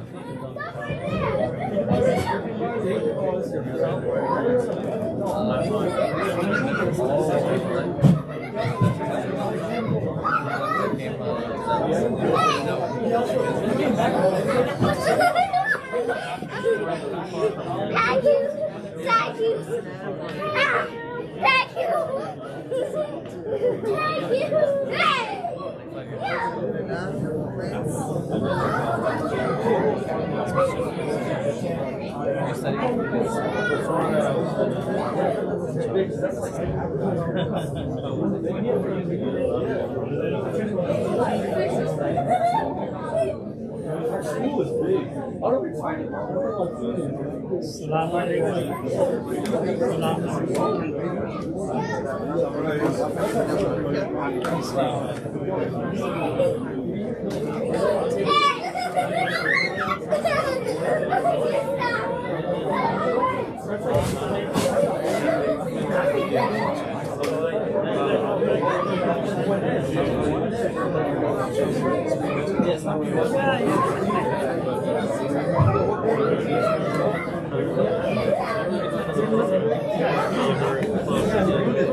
So maybe 12 is going to be finished, sir. Yeah. 12 is going to be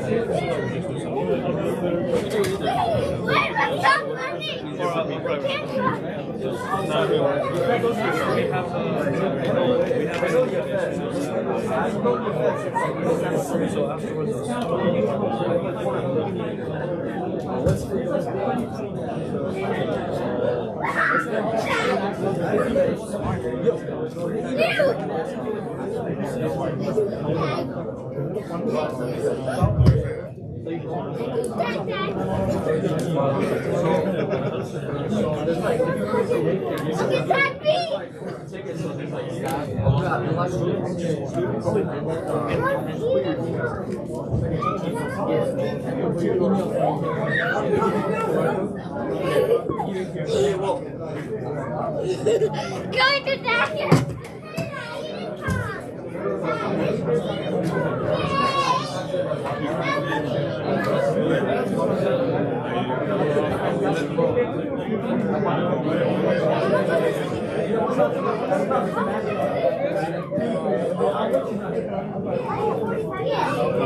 Allahu Akbar, Allahu Akbar.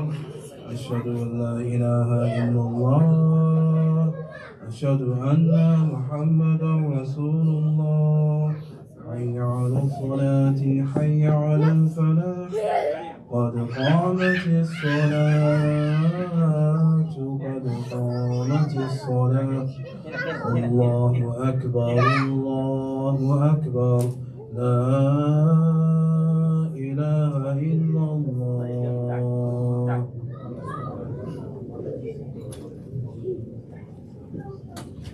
استووا اعتدلوا, straighten the rows.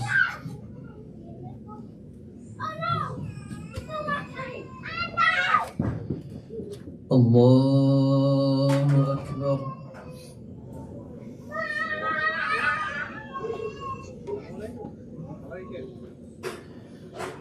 الحمد لله رب العالمين الرحمن الرحيم مالك يوم الدين إياك نعبد وإياك نستعين اهدنا الصراط المستقيم صراط الذين أنعمت عليهم غير المغضوب عليهم ولا الضالين.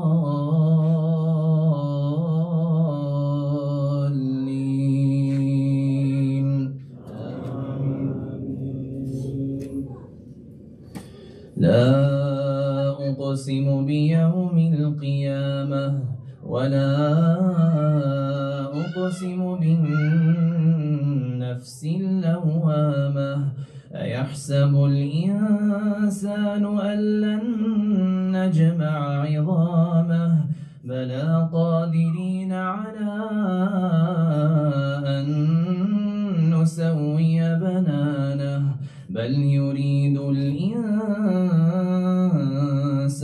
ليفجر أمامه يسأل أيان يوم القيامة فإذا برق البصر وخسف القمر وجمع الشمس والقمر يقول الإنسان يومئذ أين المفر كلا لا وزر إلى ربك يومئذ المستقر ينبأ الإنسان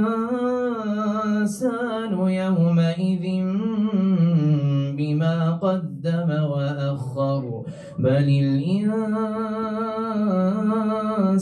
على نفسه بصيرة ولو ألقى معاذيره لا تحرك به لسانك لتعجل به إن علينا جمعه وقرآنه فإذا قرأناه فاتبع قرآنه ثم إن علينا بيانه كلا بل تحبون العاجلة وتذرون الآخرة وجوه يومئذ ناظرة إلى ربها ناظرة ووجوه يومئذ باسرة تظن أن يفعل بها فاقرة كلا إذا بلغت التراقي وقيل من راق وظن أنه الفراق كلا إذا بلغت التراقي وقيل من راق وظن أنه الفراق والتفت الساق بالساق إلى ربك يومئذ المساق فلا صدق ولا صلى ولكن كذب وتولى ثم ذهب إلى أهله يتمطى أولى لك فأولى ثم أولى لك فأولى أيحسب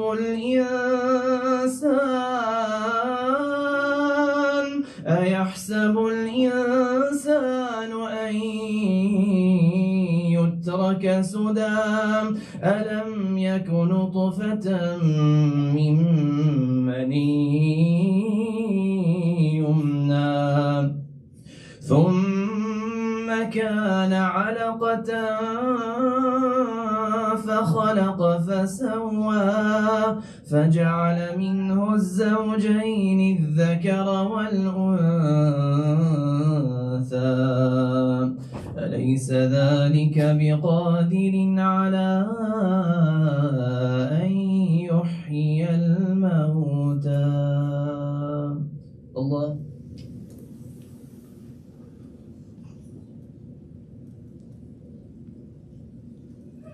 سمع الله لمن حمده الله أكبر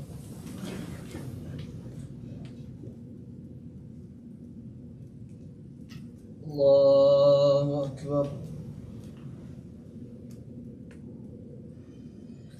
الله أكبر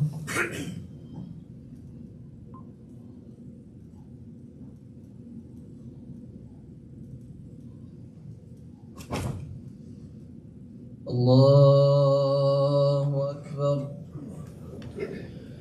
الحمد لله رب العالمين الرحمن الرحيم مالك يوم الدين إياك نعبد وإياك نستعين اهدنا الصراط المستقيم صراط الذين أنعمت عليهم غير المغضوب عليهم ولا الضالين إن للمتقين مفازا حدائق وأعنابا وكواعب أترابا وكأسا دهاقا لا يسمعون فيها لغوا ولا كذابا جزاء من ربك عطاء حسابا رب السماوات والأرض وما بينهما الرحمن لا يملكون منه خطابا يوم يقوم الروح والملائكة صفا لا يتكلمون إلا من أذن له الرحمن وقال صوابا ذلك اليوم الحق فمن شاء اتخذ إلى ربه مآبا إنا أنذرناكم عذابا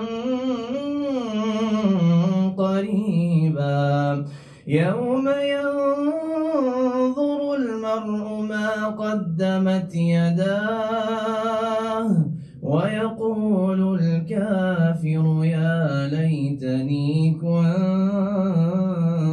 ترابا الله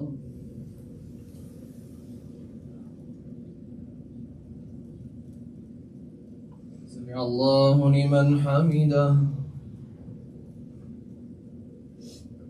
الله أكبر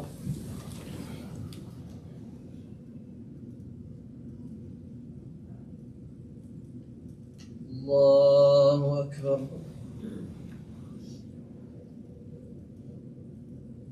الله أكبر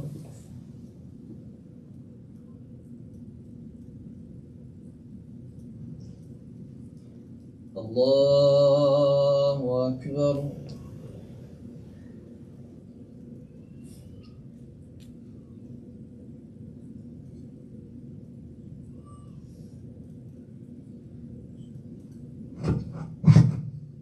الله أكبر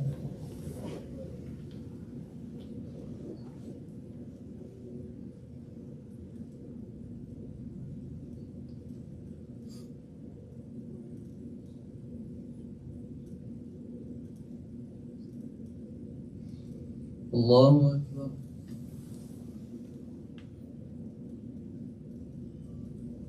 سمع الله لمن حمده. الله أكبر.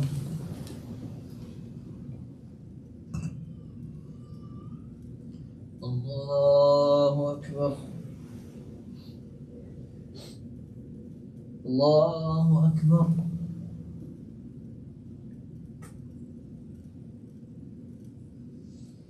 الله أكبر.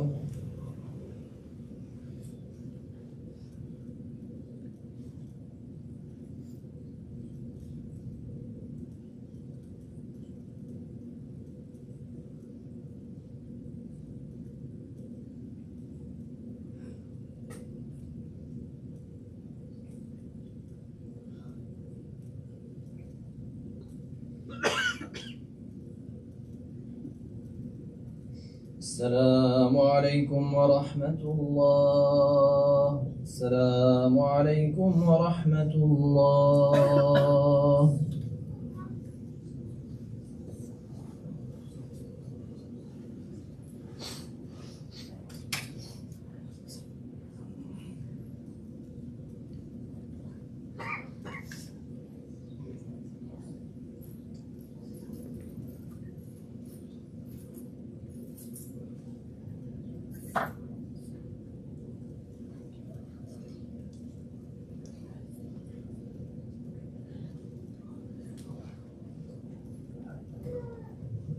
Assalamu alaikum wa rahmatullah. Inshallah, what we'll do is pray our sunnah in our place, and then after that, the volunteers have to actually shift the barrier a bit. So, the brothers, after you pray sunnah, especially those that are on this side, we'll have to ask you to go towards the back, right behind the brothers over here. And then we'll move the barrier, and then we'll get ready for the dinner, inshallah. Generally, for the family programs, we try to keep our salah brief because we have so many different demographics, the elderly, the young. We have a guest today, so may Allah subhanahu wa ta'ala accept everyone's istiqamah and their standing. And then I know the kids in the back, you guys put in effort. We talked about Ibrahim alayhi salam today and how much he sacrificed. So this was your first test after this conversation. Inshallah, you passed it. And if you didn't, you'll get another chance to pass another test, inshallah. So we ask Allah subhanahu wa ta'ala for acceptance. We ask Allah subhanahu wa ta'ala for forgiveness. And we ask Allah subhanahu wa ta'ala to be able to realize that we have a beautiful opportunity to emulate Ibrahim alayhi salam. Think about it, Ibrahim alayhi salam was orphaned as well. He was forced into orphanhood. His father pushed him out of the house. Right? And so we're looking at the sacrifices of Ibrahim alayhi salam, and we're learning about him, and we have an opportunity to be a source of benefit and khair for those who are being in a horrible position in this life today. So as you eat, as you pray your salah afterwards, make dua and then also see how you can support, inshallah. Jazakallah khair. We'll pray our sunnah in our place, and then after that, the volunteers will help shift everyone around, inshallah. And on the sister side, the volunteers will come also help shift as well. Jazakallah khair. Assalamu alaikum.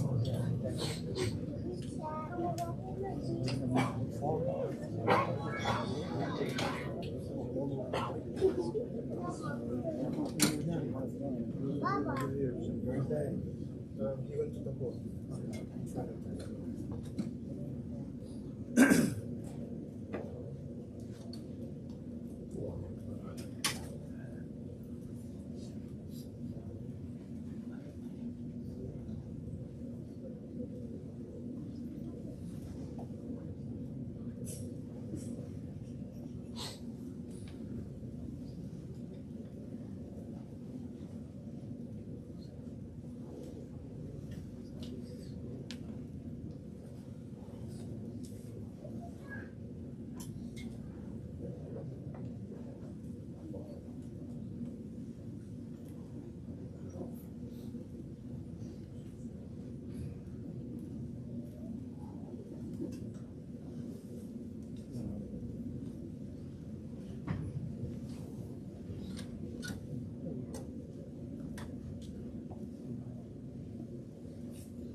It's also listed how much people get from her. Yeah, it's like you wake up and you go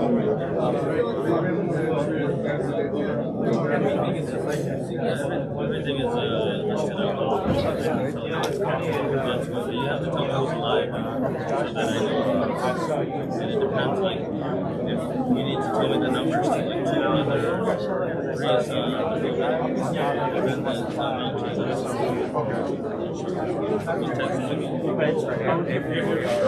Are you gonna eat this? No, I knew it. I knew it. I didn't register on the No, it don't matter. Take a bite. from Saturday. Yeah, exactly.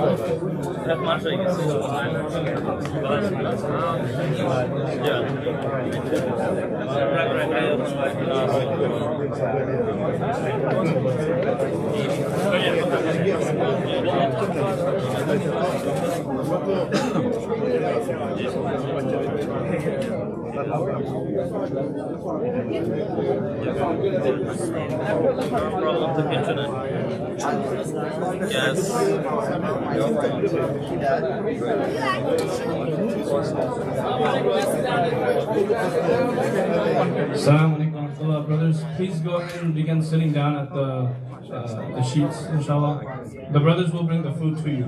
So please go ahead and sit at the white sheets.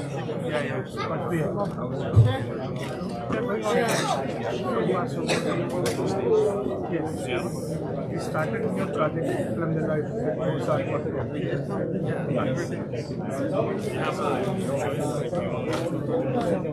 Brothers, have a seat. She's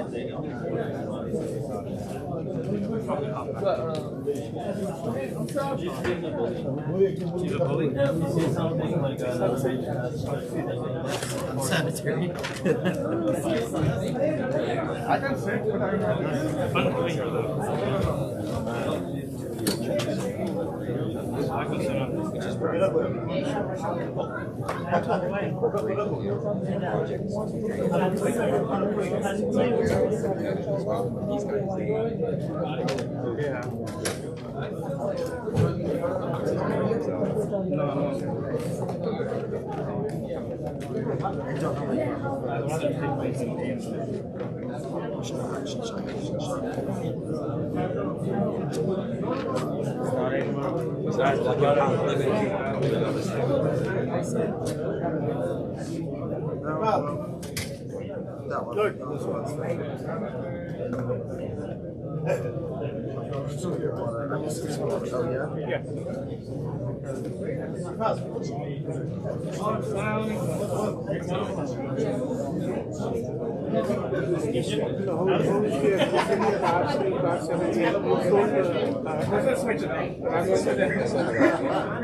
how does it affect the perception?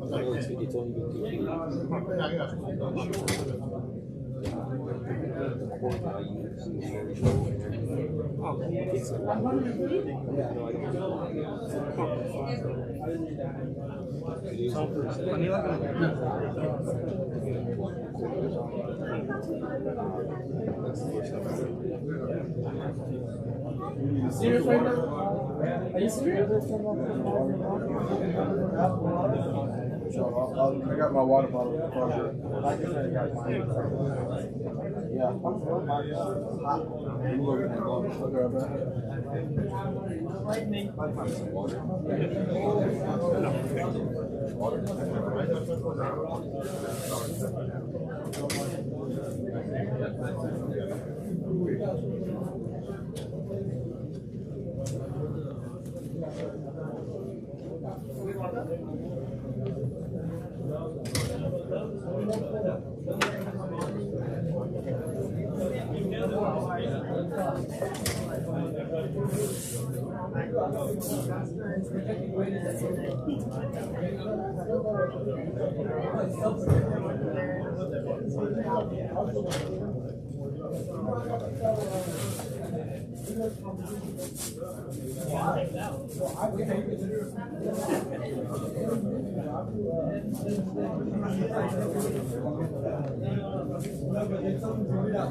That's a good answer. That's a good answer.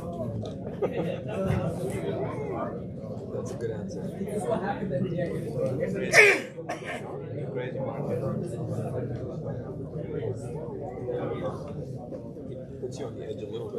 Yeah.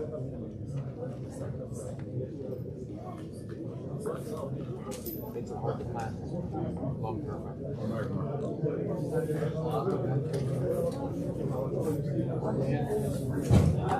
Works out. Yeah, it always works out.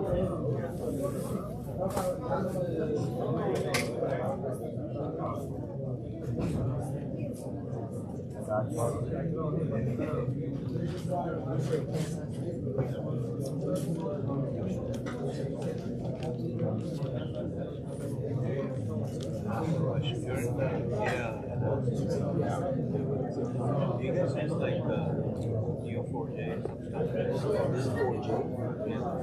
Are we 4J? Is that a tool? Yeah, like a graph, yeah. Oh, okay. I know what you're talking about. We don't use it. We use more relational.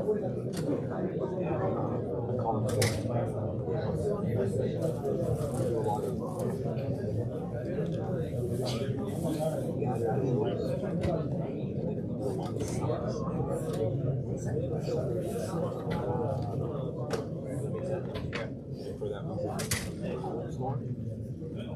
Works more.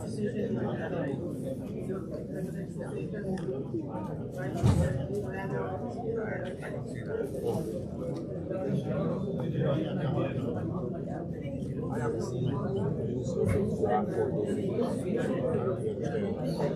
I'm sure there's a good purpose for it. It's really powerful. It's really powerful. Really? For transaction.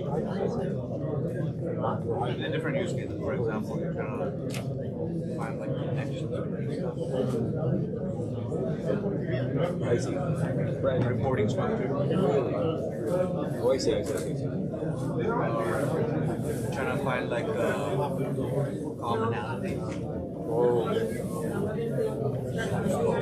Like that SQL is like relational is like it's value. Yeah. I mean you can still do it, but it's gonna be so sure. We do use a Microsoft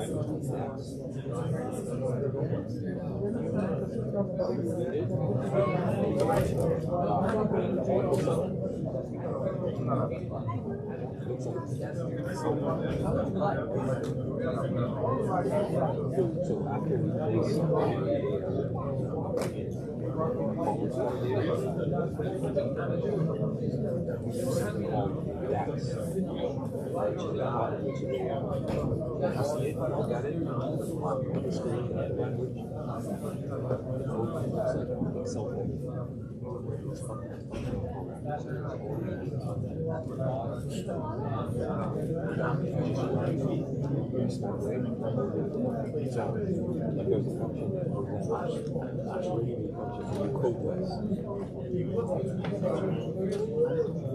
So, for example, the ready-made function that you did last year, so, you know what I mean? That way you're actually going forward. It's just already there. Some catalyst. So,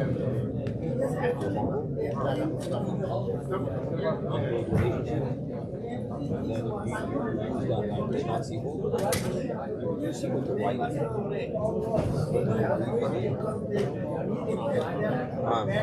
want to use that, just the design pattern.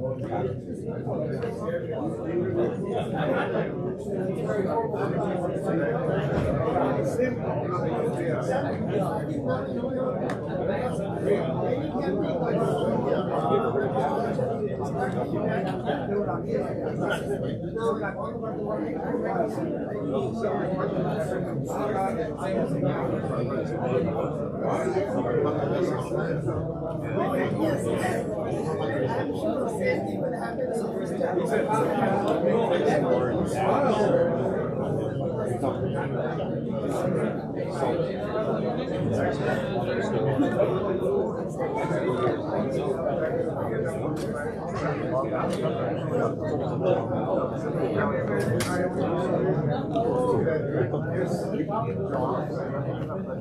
sometimes the most reason guys he appears to know it scares me. How did they? Maybe they're just old. But then to have like red numbers.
If that curiosity is not there, I would say stay away from it. It's always something about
Every month.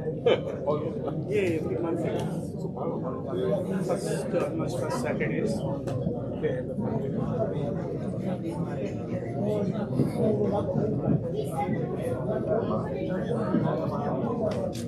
I think you should research more about the craft and your language.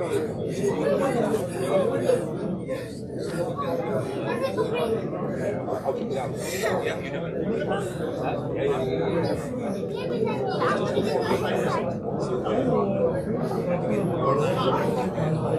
actually for everything. I'll check it out. Yeah. Everything is data.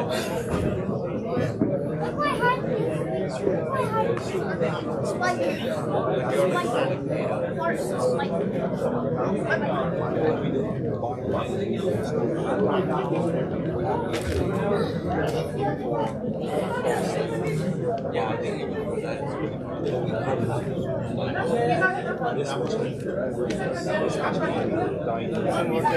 Fit the slice and dice. Exactly. you guys see the relationship. So when you say that's exactly it. And that allows us to slice this so that we can find you know what they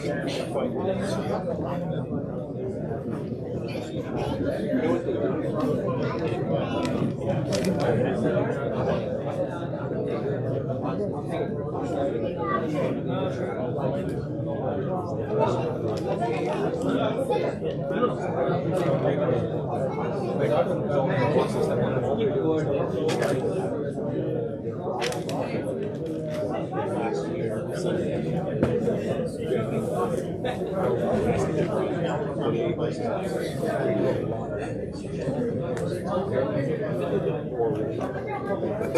Relationships. They have a lot of words.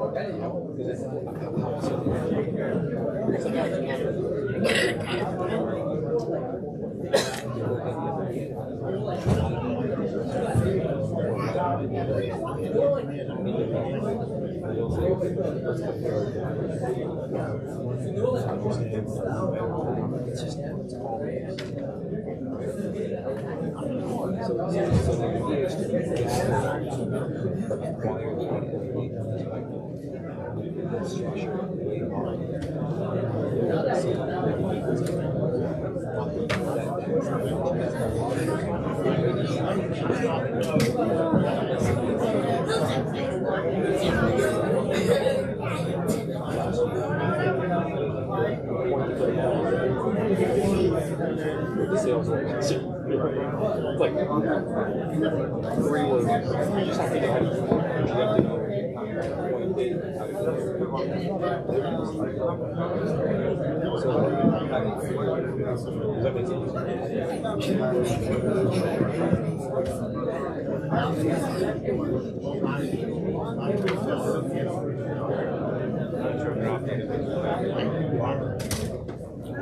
I mean, I still have to learn more about it.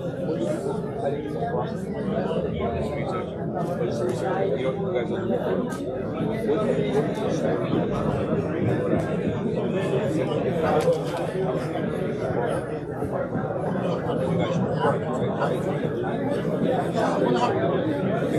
Did it work?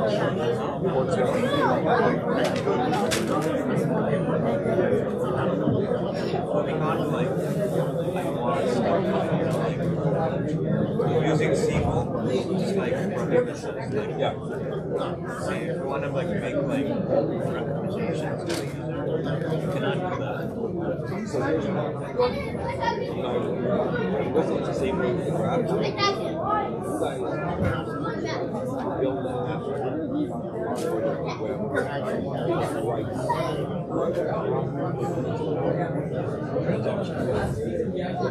So to do that's a transaction.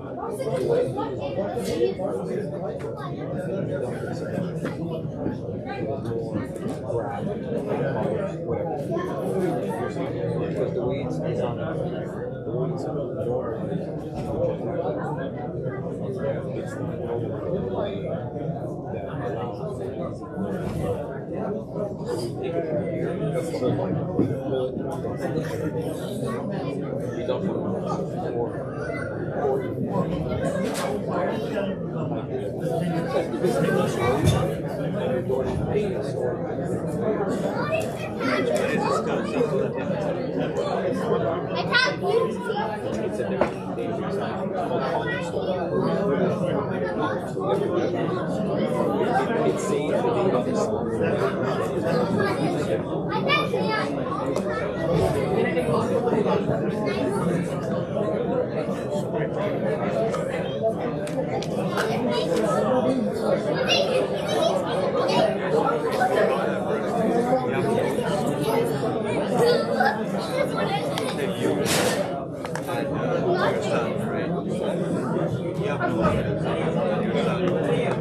Then you have like relationships. Like the relationship in life basically has like you define the relationship. Got it.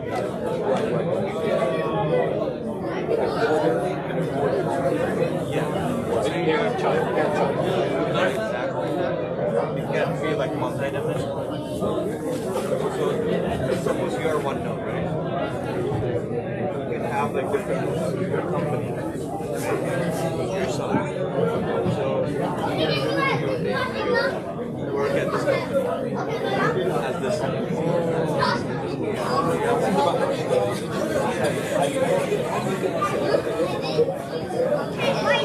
Basically define nodes. It's basically like using indexes, like for like quick tables. this. Like this. Come on. Everybody's using it. And like this. AI and all stuff like Facebook uses it for like recommendation. Like all the big companies. AI is just like AI.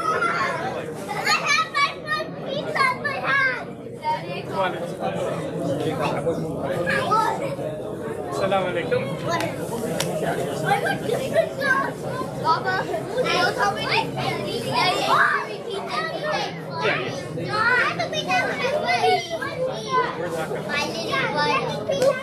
there. Is it just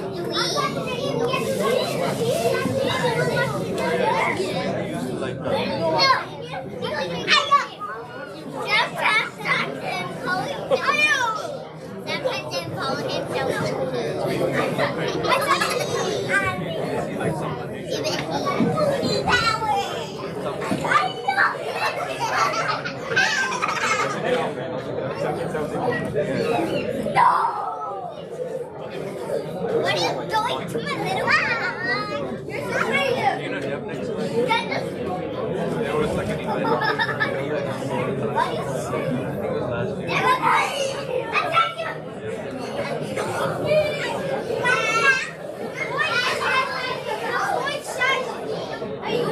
Need water?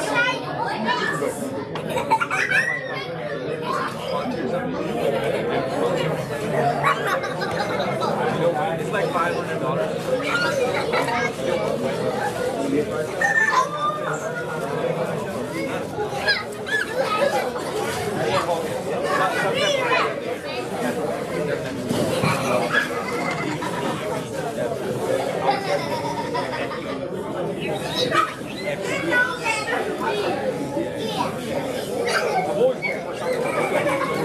There's one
Not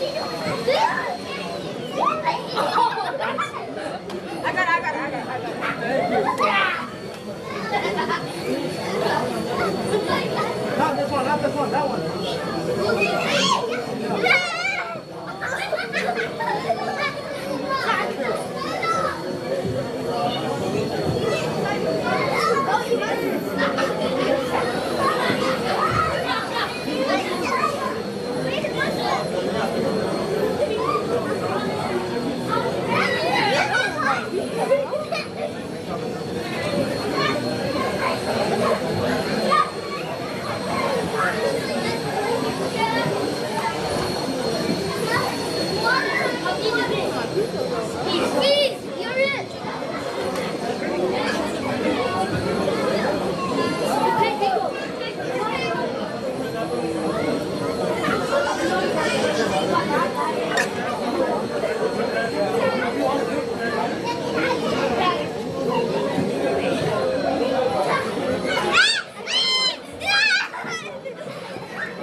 So disappointed.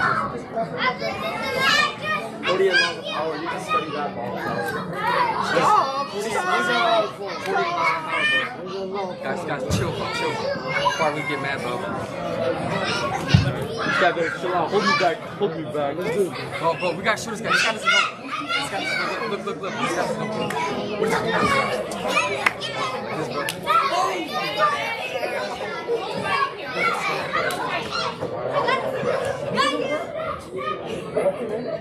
Get him up here,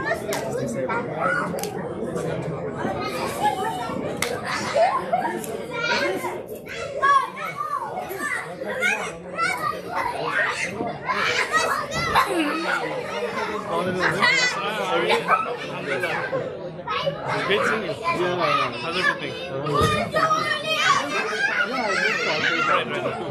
But yeah, we're still connected. Yeah, no, of course. So nice to see you. Now all the kids are here. They're having a party. Mashallah, assalamu alaikum. Alhamdulillah. Great to see you too. It's hard to leave when they're doing this, right?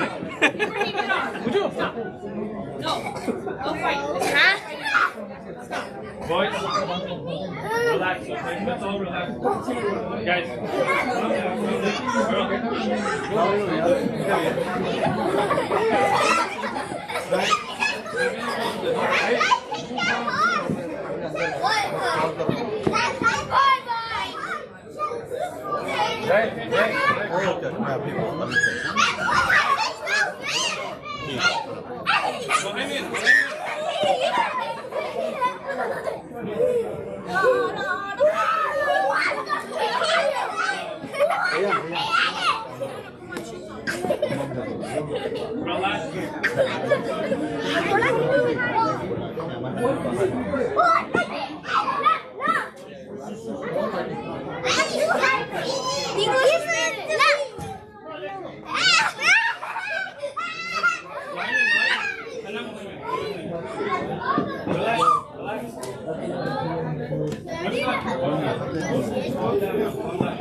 इधर से आना था exit Aiman को नहीं तो आयमन के अंदर से एग्जिट होंगे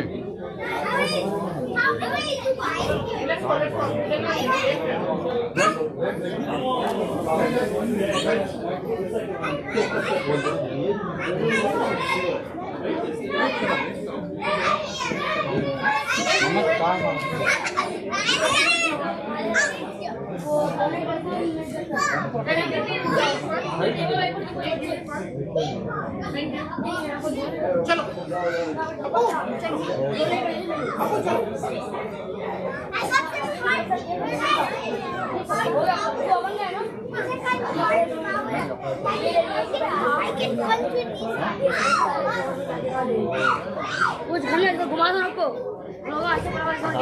ले रहे हैं मैं भी जा रहे हैं ये हम बोले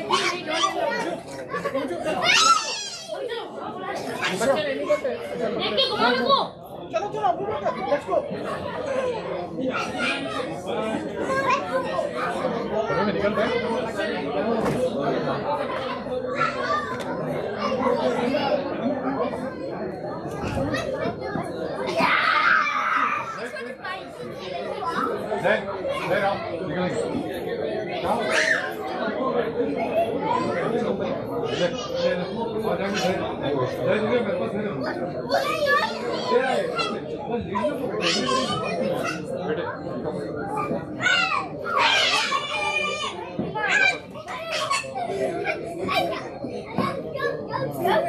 Why me?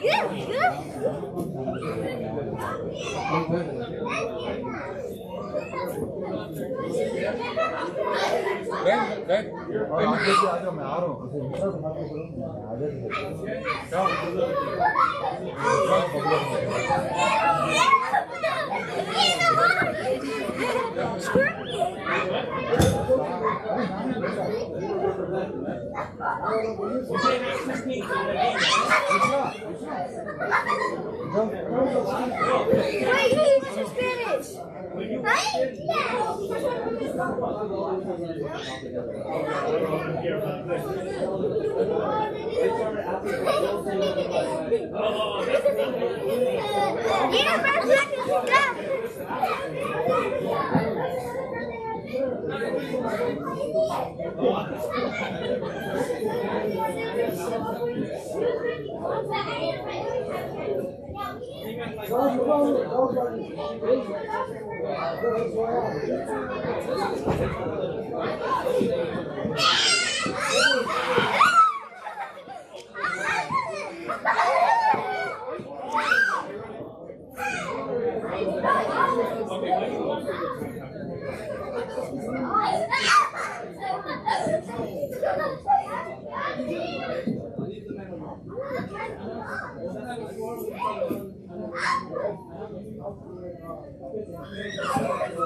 First one to move is dumb. Dumb. I said first one to move.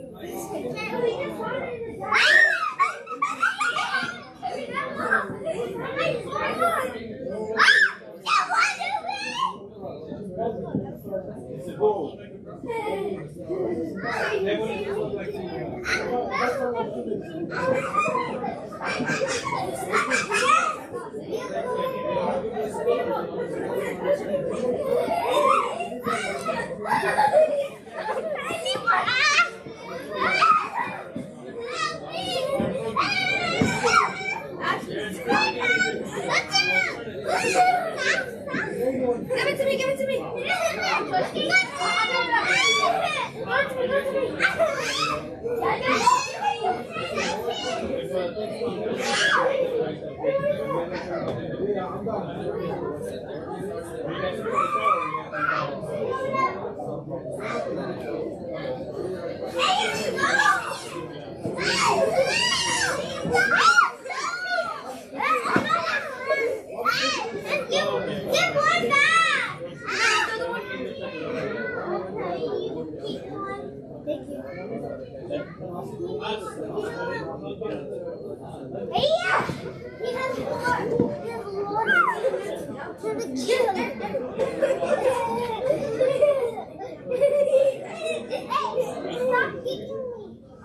Stop giving me back shots, that's weird. Oh, no. Take it.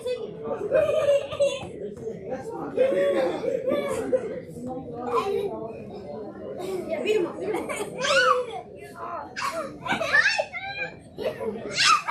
that's the only one you get. Okay, you took it. I got this thing. You took it.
You all have two now. Yeah, we all have two. Yeah, mom is called.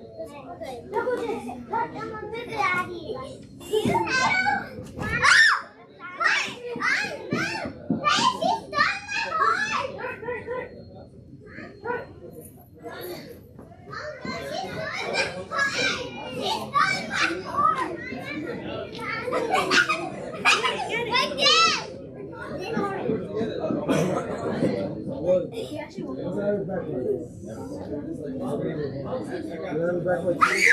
I hope not, bro.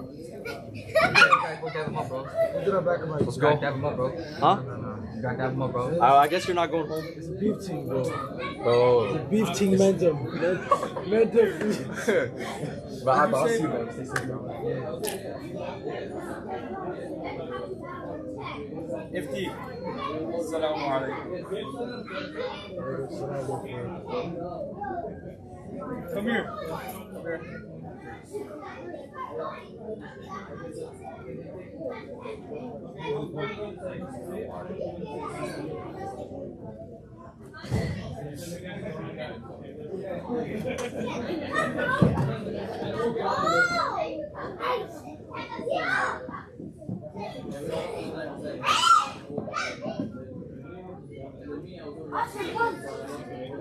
Let's try to hit each other. One out.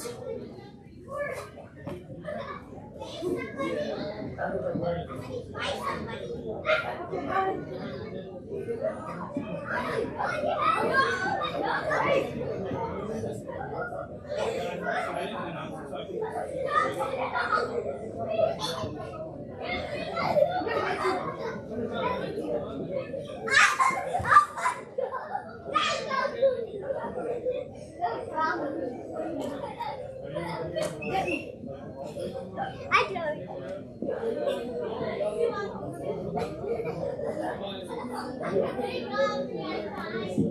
Oh my God! Class 60. Oh my God!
that box for Kroger. There's another box for you. If you have some,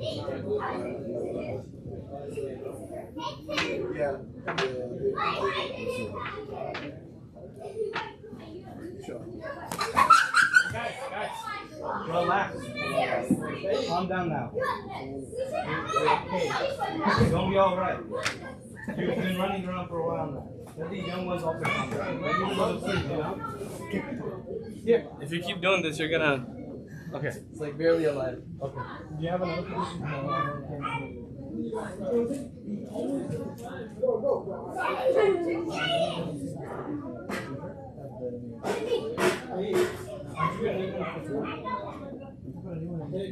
You have one?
الله أكبر الله أكبر الله أكبر الله أكبر أشهد أن لا إله إلا الله أشهد أن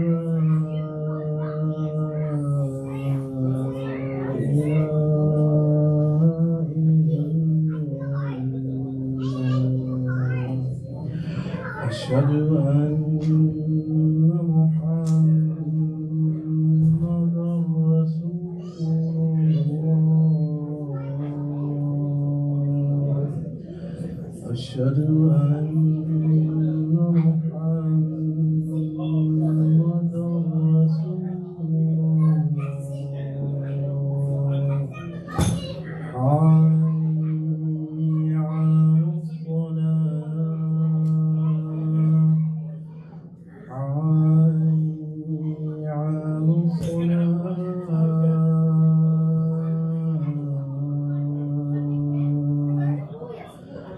حي على الفلاح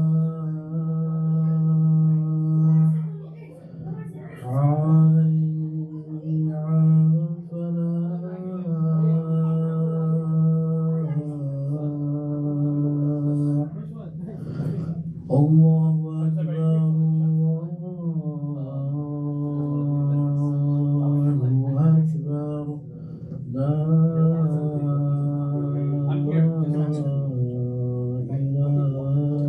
And if you have to go, though, you can go. Yeah,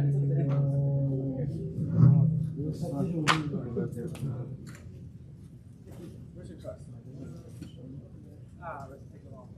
Isn't that long? It's right there.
fresh air. We probably need to prop the door open. I don't know if it smells of the like biryani still in here. It might. Just prop it open.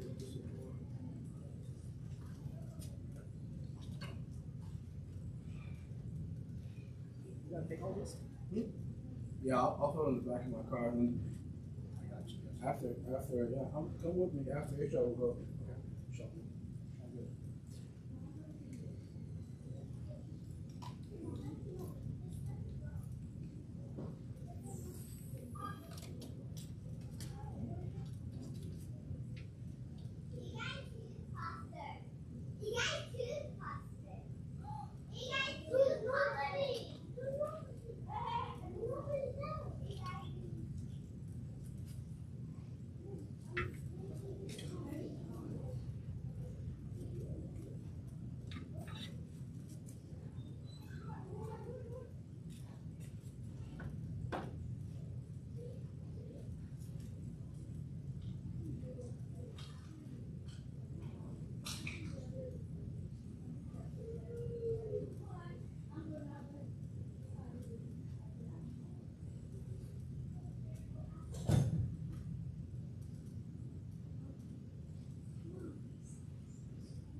You good?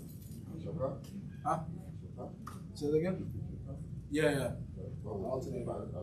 Yeah.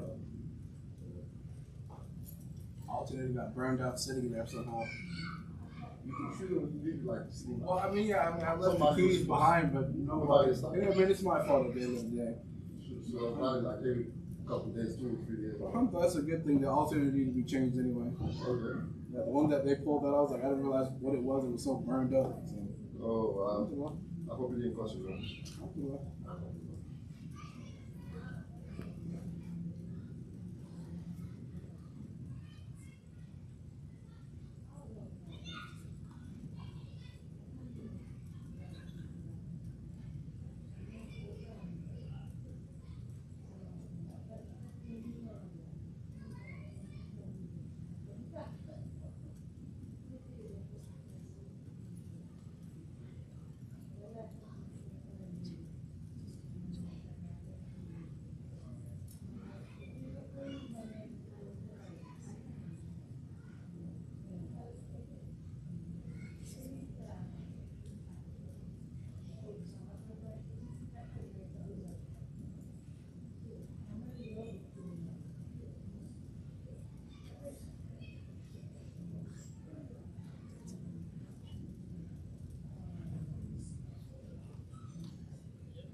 Okay, never mind.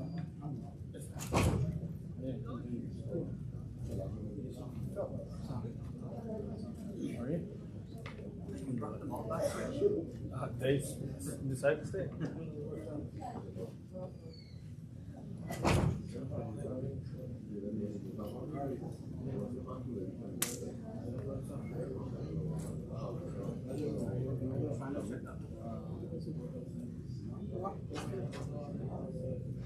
I'll do a full day someday.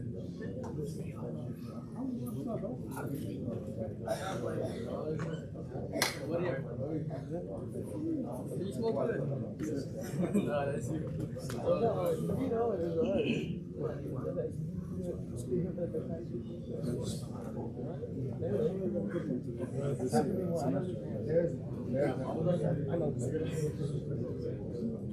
You know you do like that second job, right? No, I don't think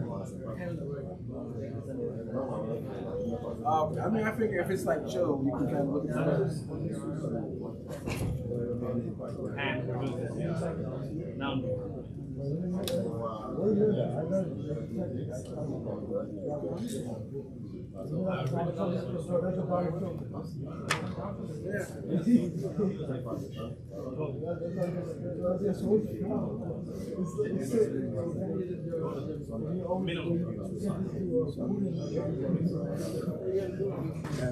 Being away was so nice.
That's it. Would always sit on a pillow every day with a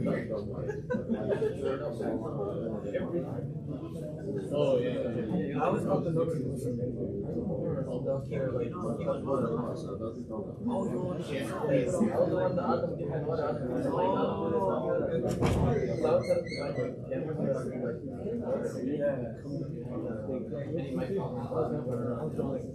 That's why I learned that's why you sound the best way.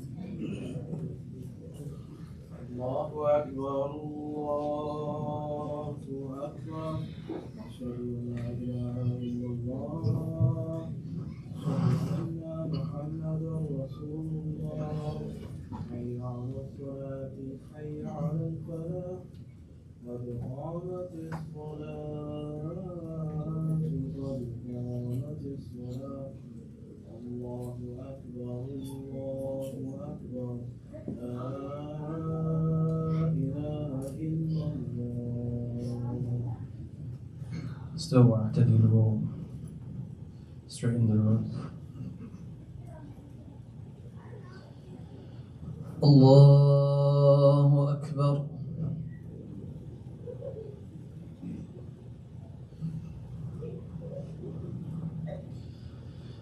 الحمد لله رب العالمين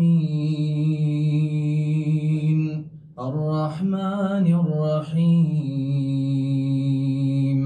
مالك يوم الدين إياك نعبد وإياك نستعين اهدنا الصراط المستقيم صراط الذين أنعمت عليهم غير المغضوب عليهم ولا الضالين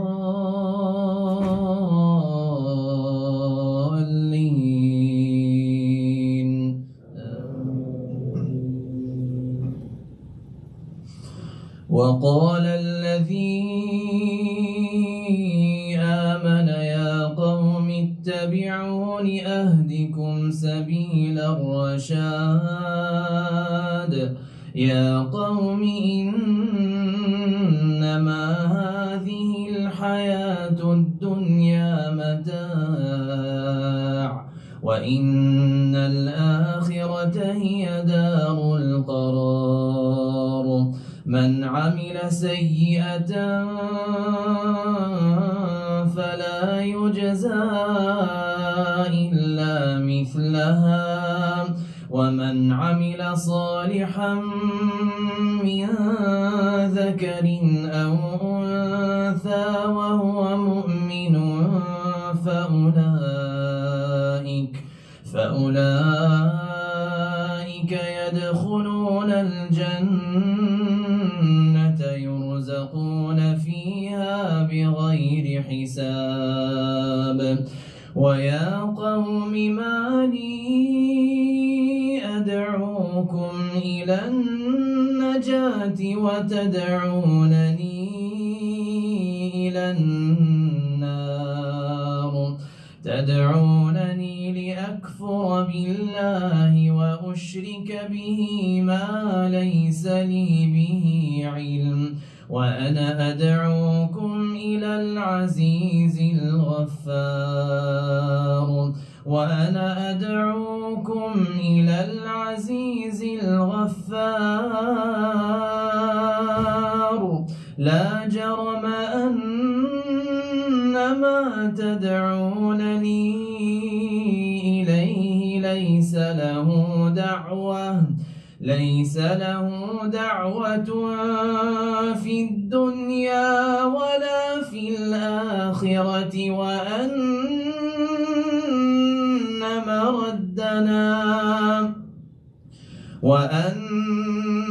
مردنا إلى الله وأن المسرفين هم أصحاب النار فستذكرون ما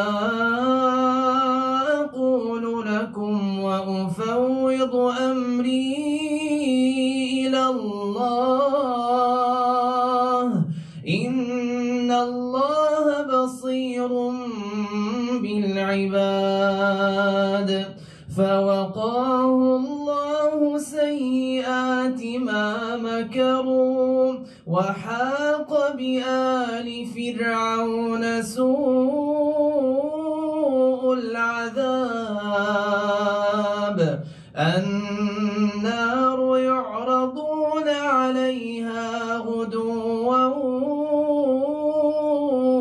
وعشيا ويوم تقوم الساعة أدخلوا آل فرعون أشد العذاب الله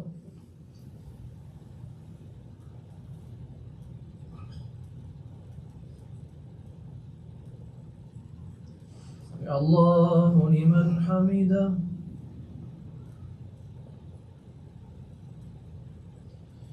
الله أكبر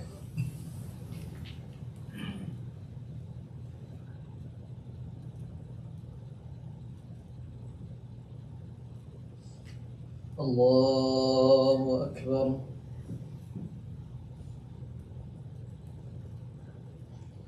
الله أكبر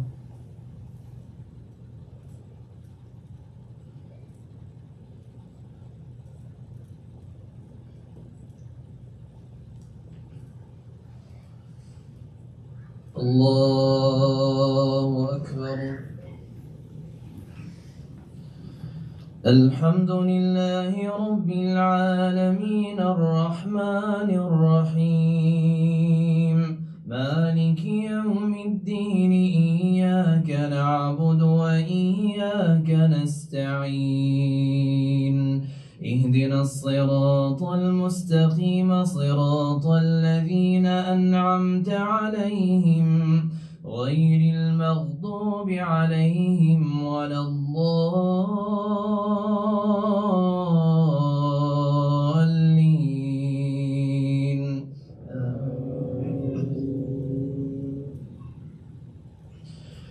إذا السماء انفطرت وإذا الكواكب انتثرت وإذا البحار فجرت وإذا القبور بعثرت علمت نفس ما قدمت وأخرت يا أيها الإنسان ما غرك بربك الكريم الذي خلقك فسواك فعدلك في أي صورة ما شاء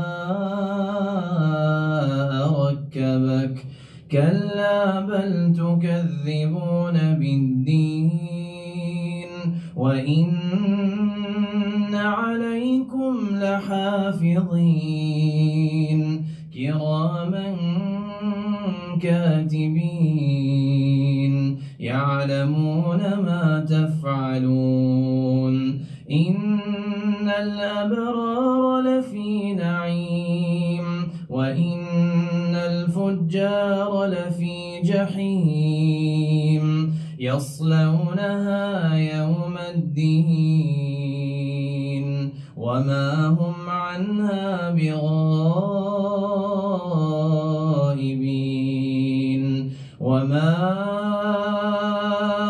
أدراك ما يوم الدين ثم ما أدراك ما يوم الدين يوم لا تملك نفس لنفس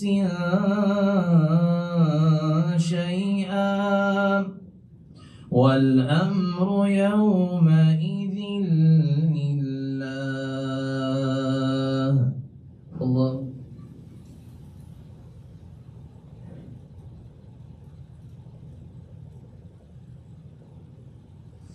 سمع الله لمن حمده الله أكبر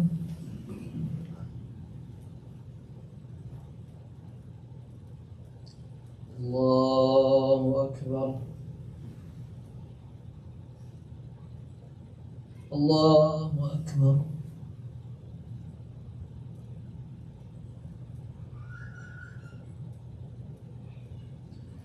الله أكبر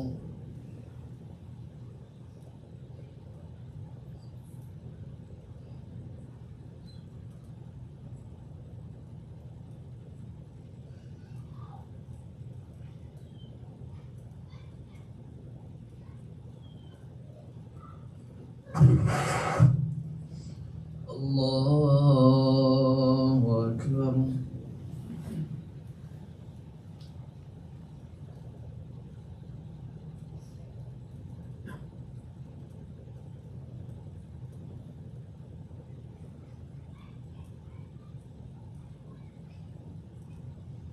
الله أكبر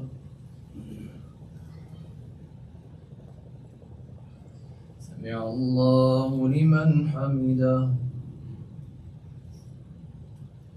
الله أكبر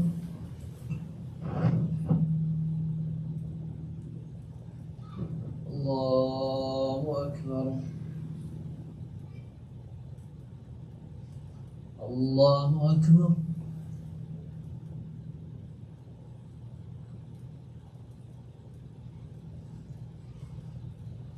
الله أكبر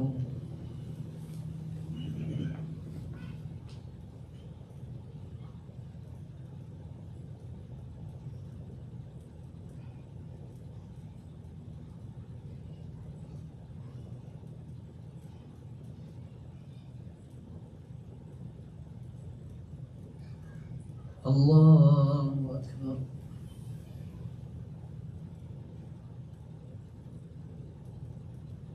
سمع الله لمن حمده الله أكبر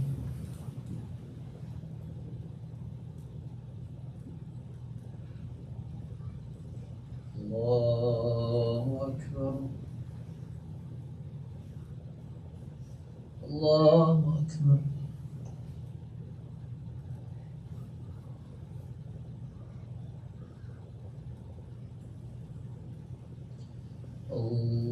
الله أكبر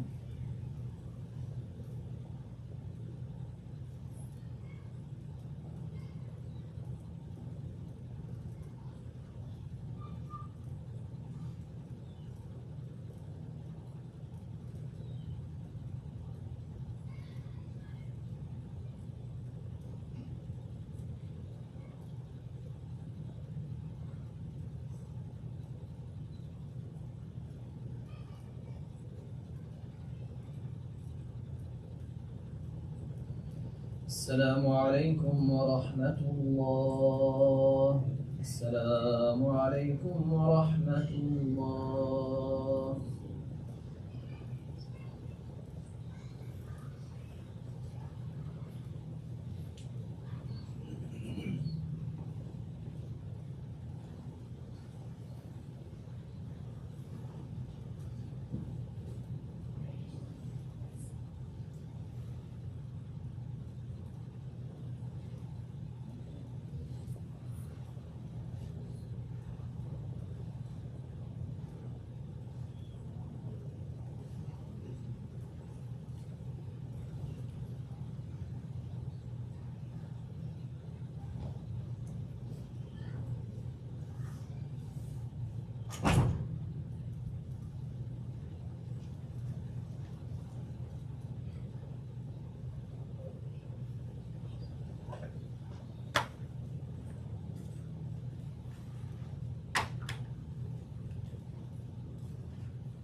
Assalamu alaikum.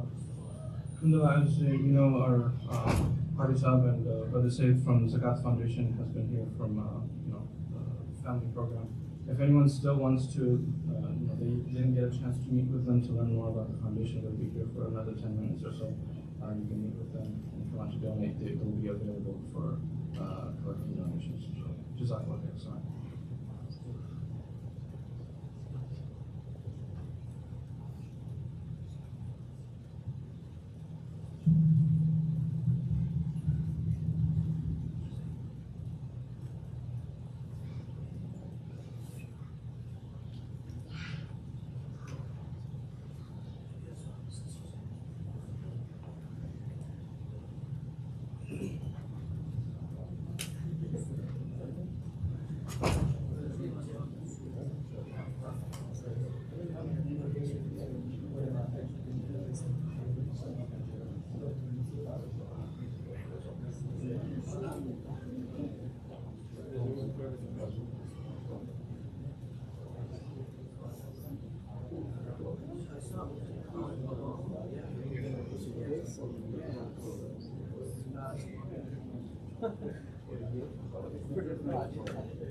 How are you?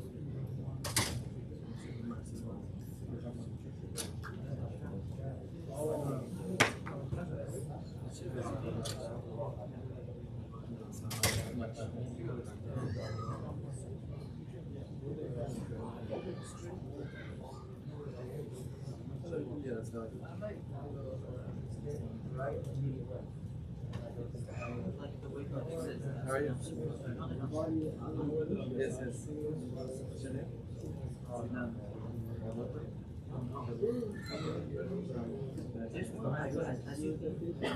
Alright, yourself. I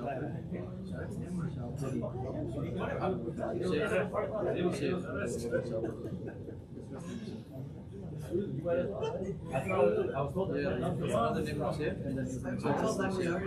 Like, no, I'm Chef. That's what I'm being told as well. Alright. Oh, we got it. It's like, whenever Chef's not there.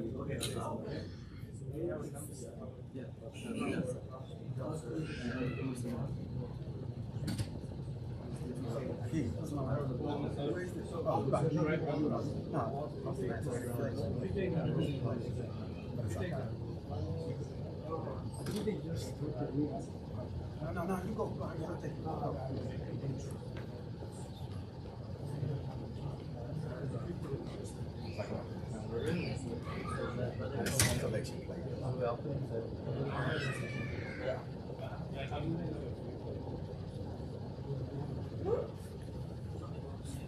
And they see actually last night.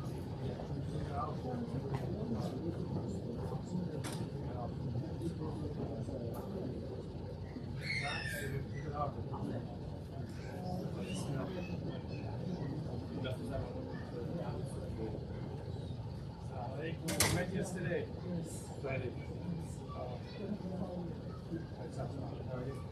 Beautiful recitation.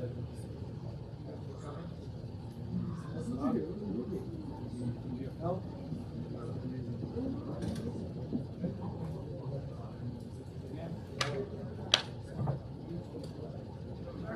Sister side might have happened. Yeah, we don't know.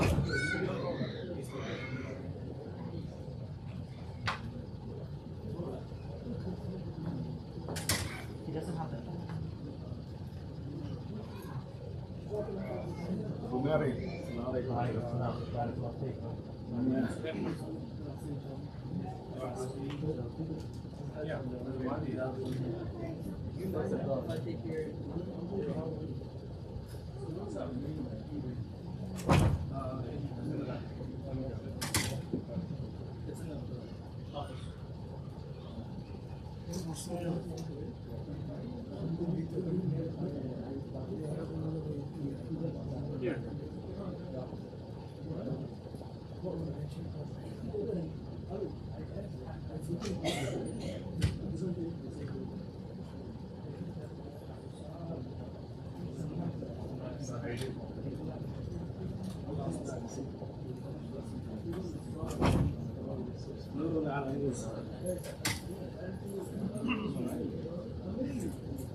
If he doesn't want to use it, then put the key in and then push back the button.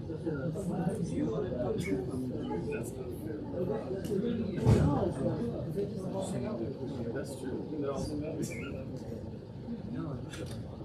think it's the hairstyle.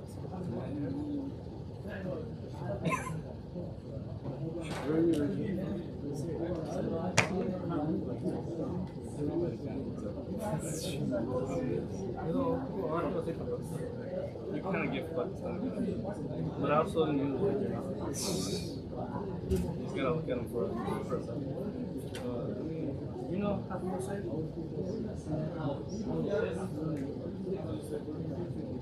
I just heard you guys talking. Ah. Yeah, probably guess what.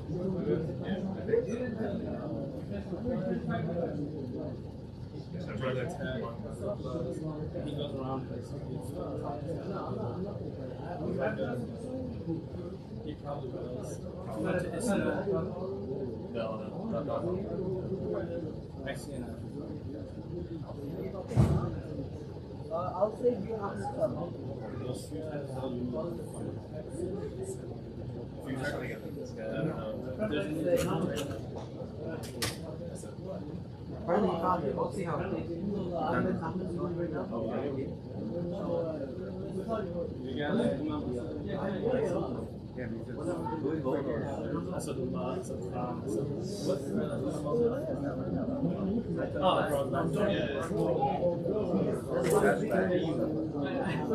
in a good way. What are you gonna play? We're gonna play. You want me to go around? Hey, sweet. A great program. You should join. Alright, let's start your journey now. You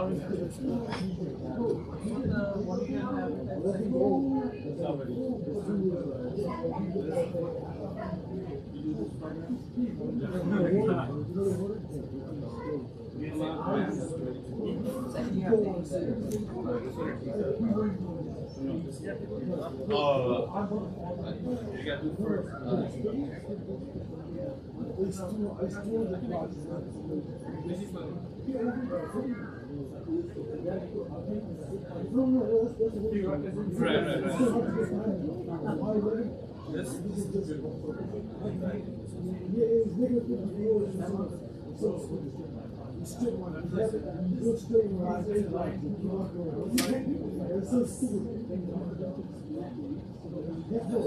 That's not yet. Yeah.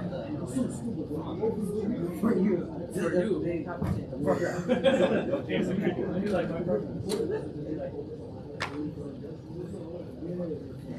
Person become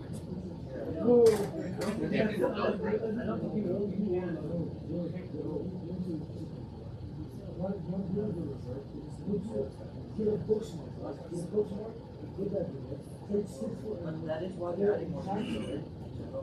Obviously, you can scratch the surface and things, find out what we're doing that you actually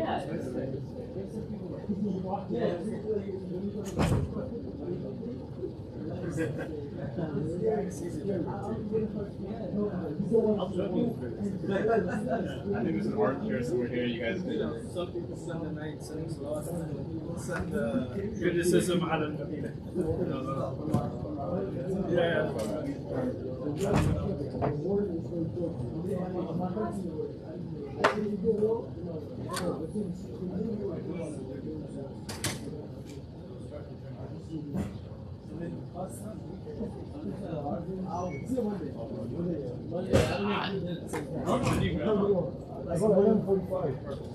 A little later than we're gonna go around like 1:50. I think we'll barely meet. Huh? 11:45 we'll barely meet. It's going one, right? Yeah, maybe. One or like 1:50. Yeah, I got the schedule.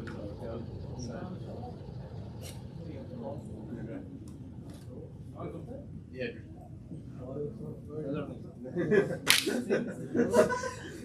Hold on to it for now. I'm good.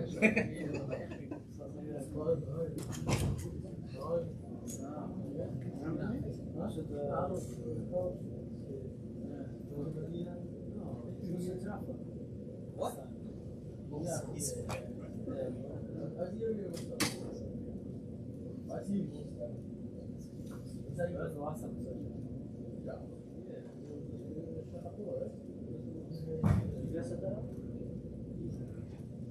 I don't send them.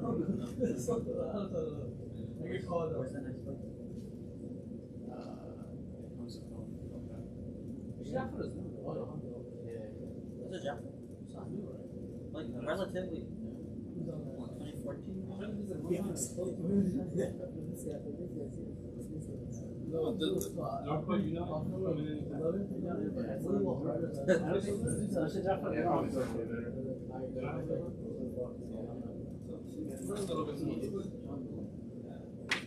Maybe we should get. That's your shape. You guys have one? Oh. Yeah, because does the lock work?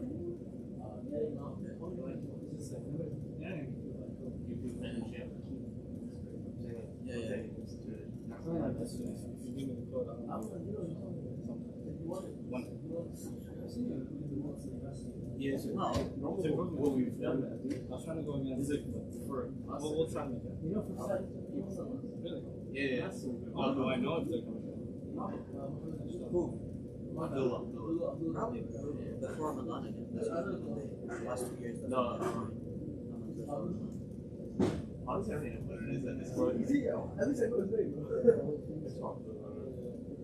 Yeah, usually there's just one It depends on which time we might do between Maghrib and Isha. It's like the one that was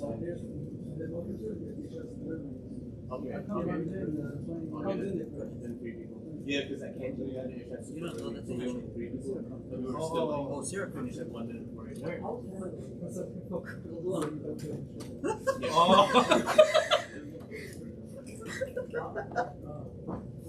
one. That's a good one. That's a good one. Probably let's do by Isha. The more places we have, the more. There's so many. Really? Is it the community? The syrup pie. Yeah, so then, so I had to. So yeah, I'll probably like come there as well. It's for like, for Malta, there's like 2 sauces. By Asia, there's like 4. So it's like,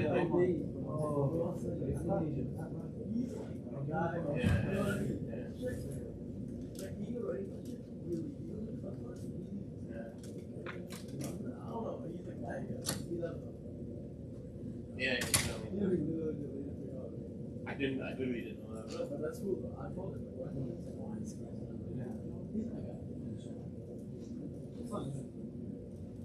Wait, where? Isn't it within like far from you? How does it? Where do you guys meet up? First of all, I can stay when I expect it. There's some stuff happening. Yeah. You know how we need to fix it. Oh, really? You and Satu? Oh, okay. Yeah. Ramadan.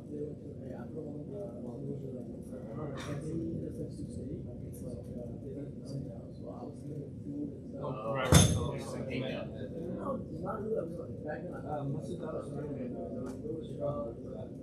Every Friday they have a certain.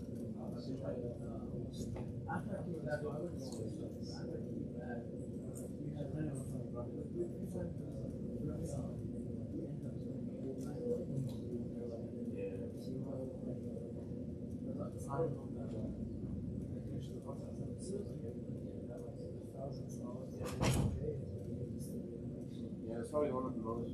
Yeah, if they trade Asia at early, they're probably 3.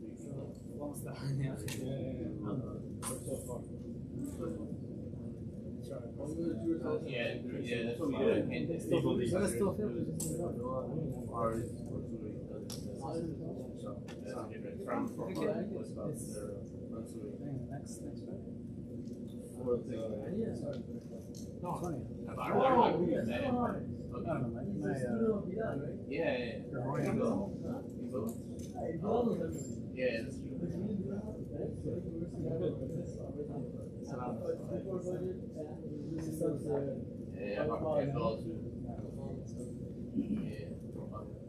Yeah, and then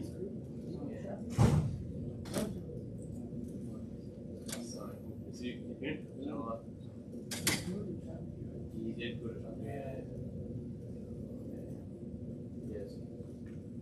And then another 2. So I think it's on there. I mean, that's what I think is the ratio earlier. Let's take the. Yeah.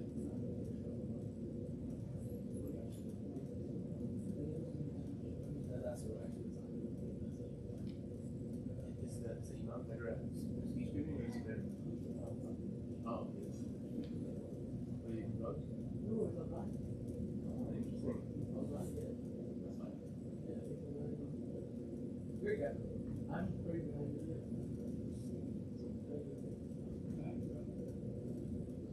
Yeah, you can say. Not good.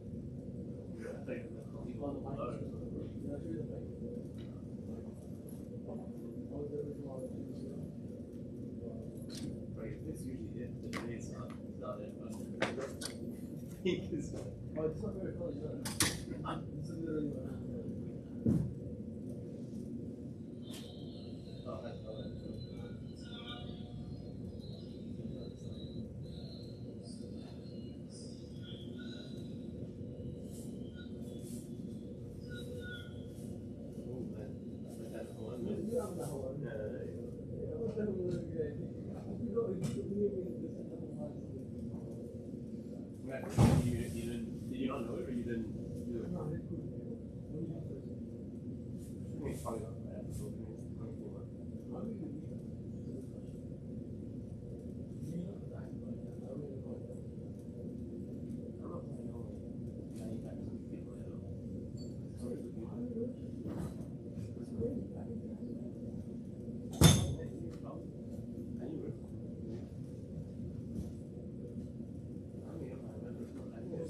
We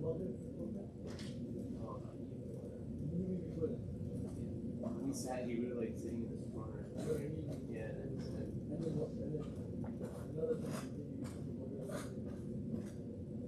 sitting against that wall. Oh, I think it's there's a period where I would stop for Nafi's programming Saturday or whatever, on Mondays. I would stop on the way back, not from the home, but I would stop at very half. It's like after I finish my work, then we get home for it's not just on the way home. Yeah. It's right up. I think it's not he probably gets a lot. What did he do?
He said like, yeah, he said 3 or 4 minutes.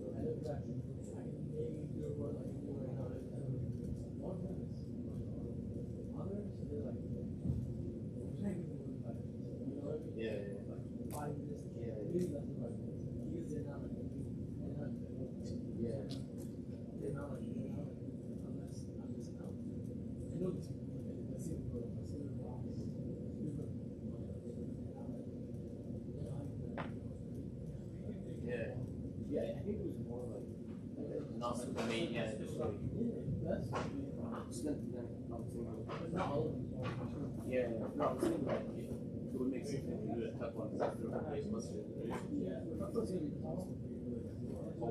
They don't feel this. I was thinking like if we just actually look, it was going to be able to nice things.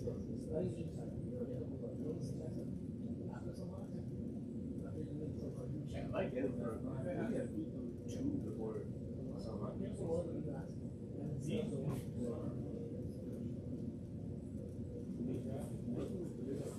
One is like it's salami down to get food and all that stuff. Okay. It's like most percent. And another one is like yeah, that's the thing. One is like it's like kind of thing. Yeah. Before you go on, I'm thinking you want to do each other. Just kind of there goes what. I'm calling. I got money there.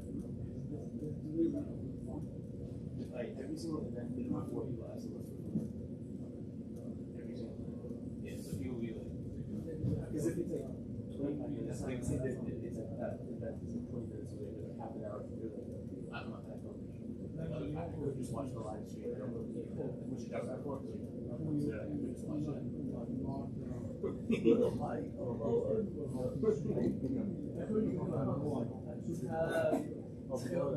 And then when I broke So I forget which one you guys like. Whenever you guys end up on the other half, then be like, you just keep going on it.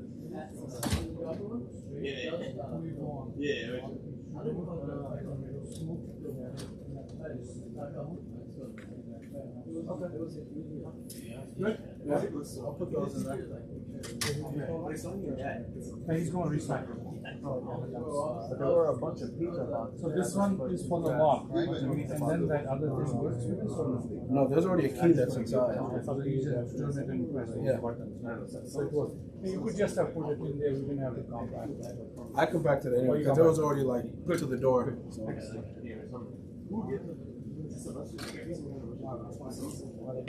Inshallah, see you later.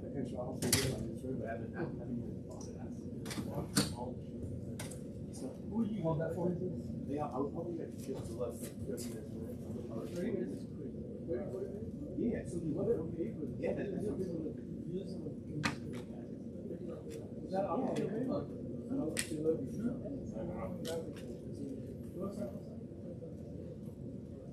Well, What's that outside?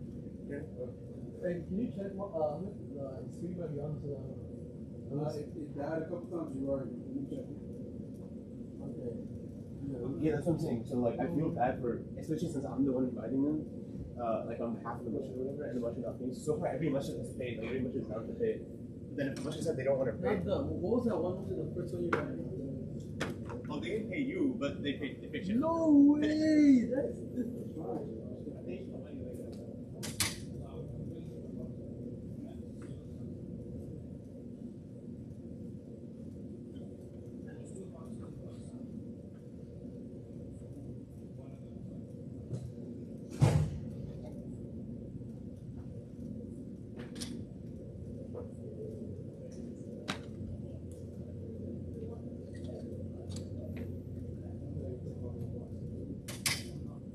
Too much. One is rice and the other one's just half.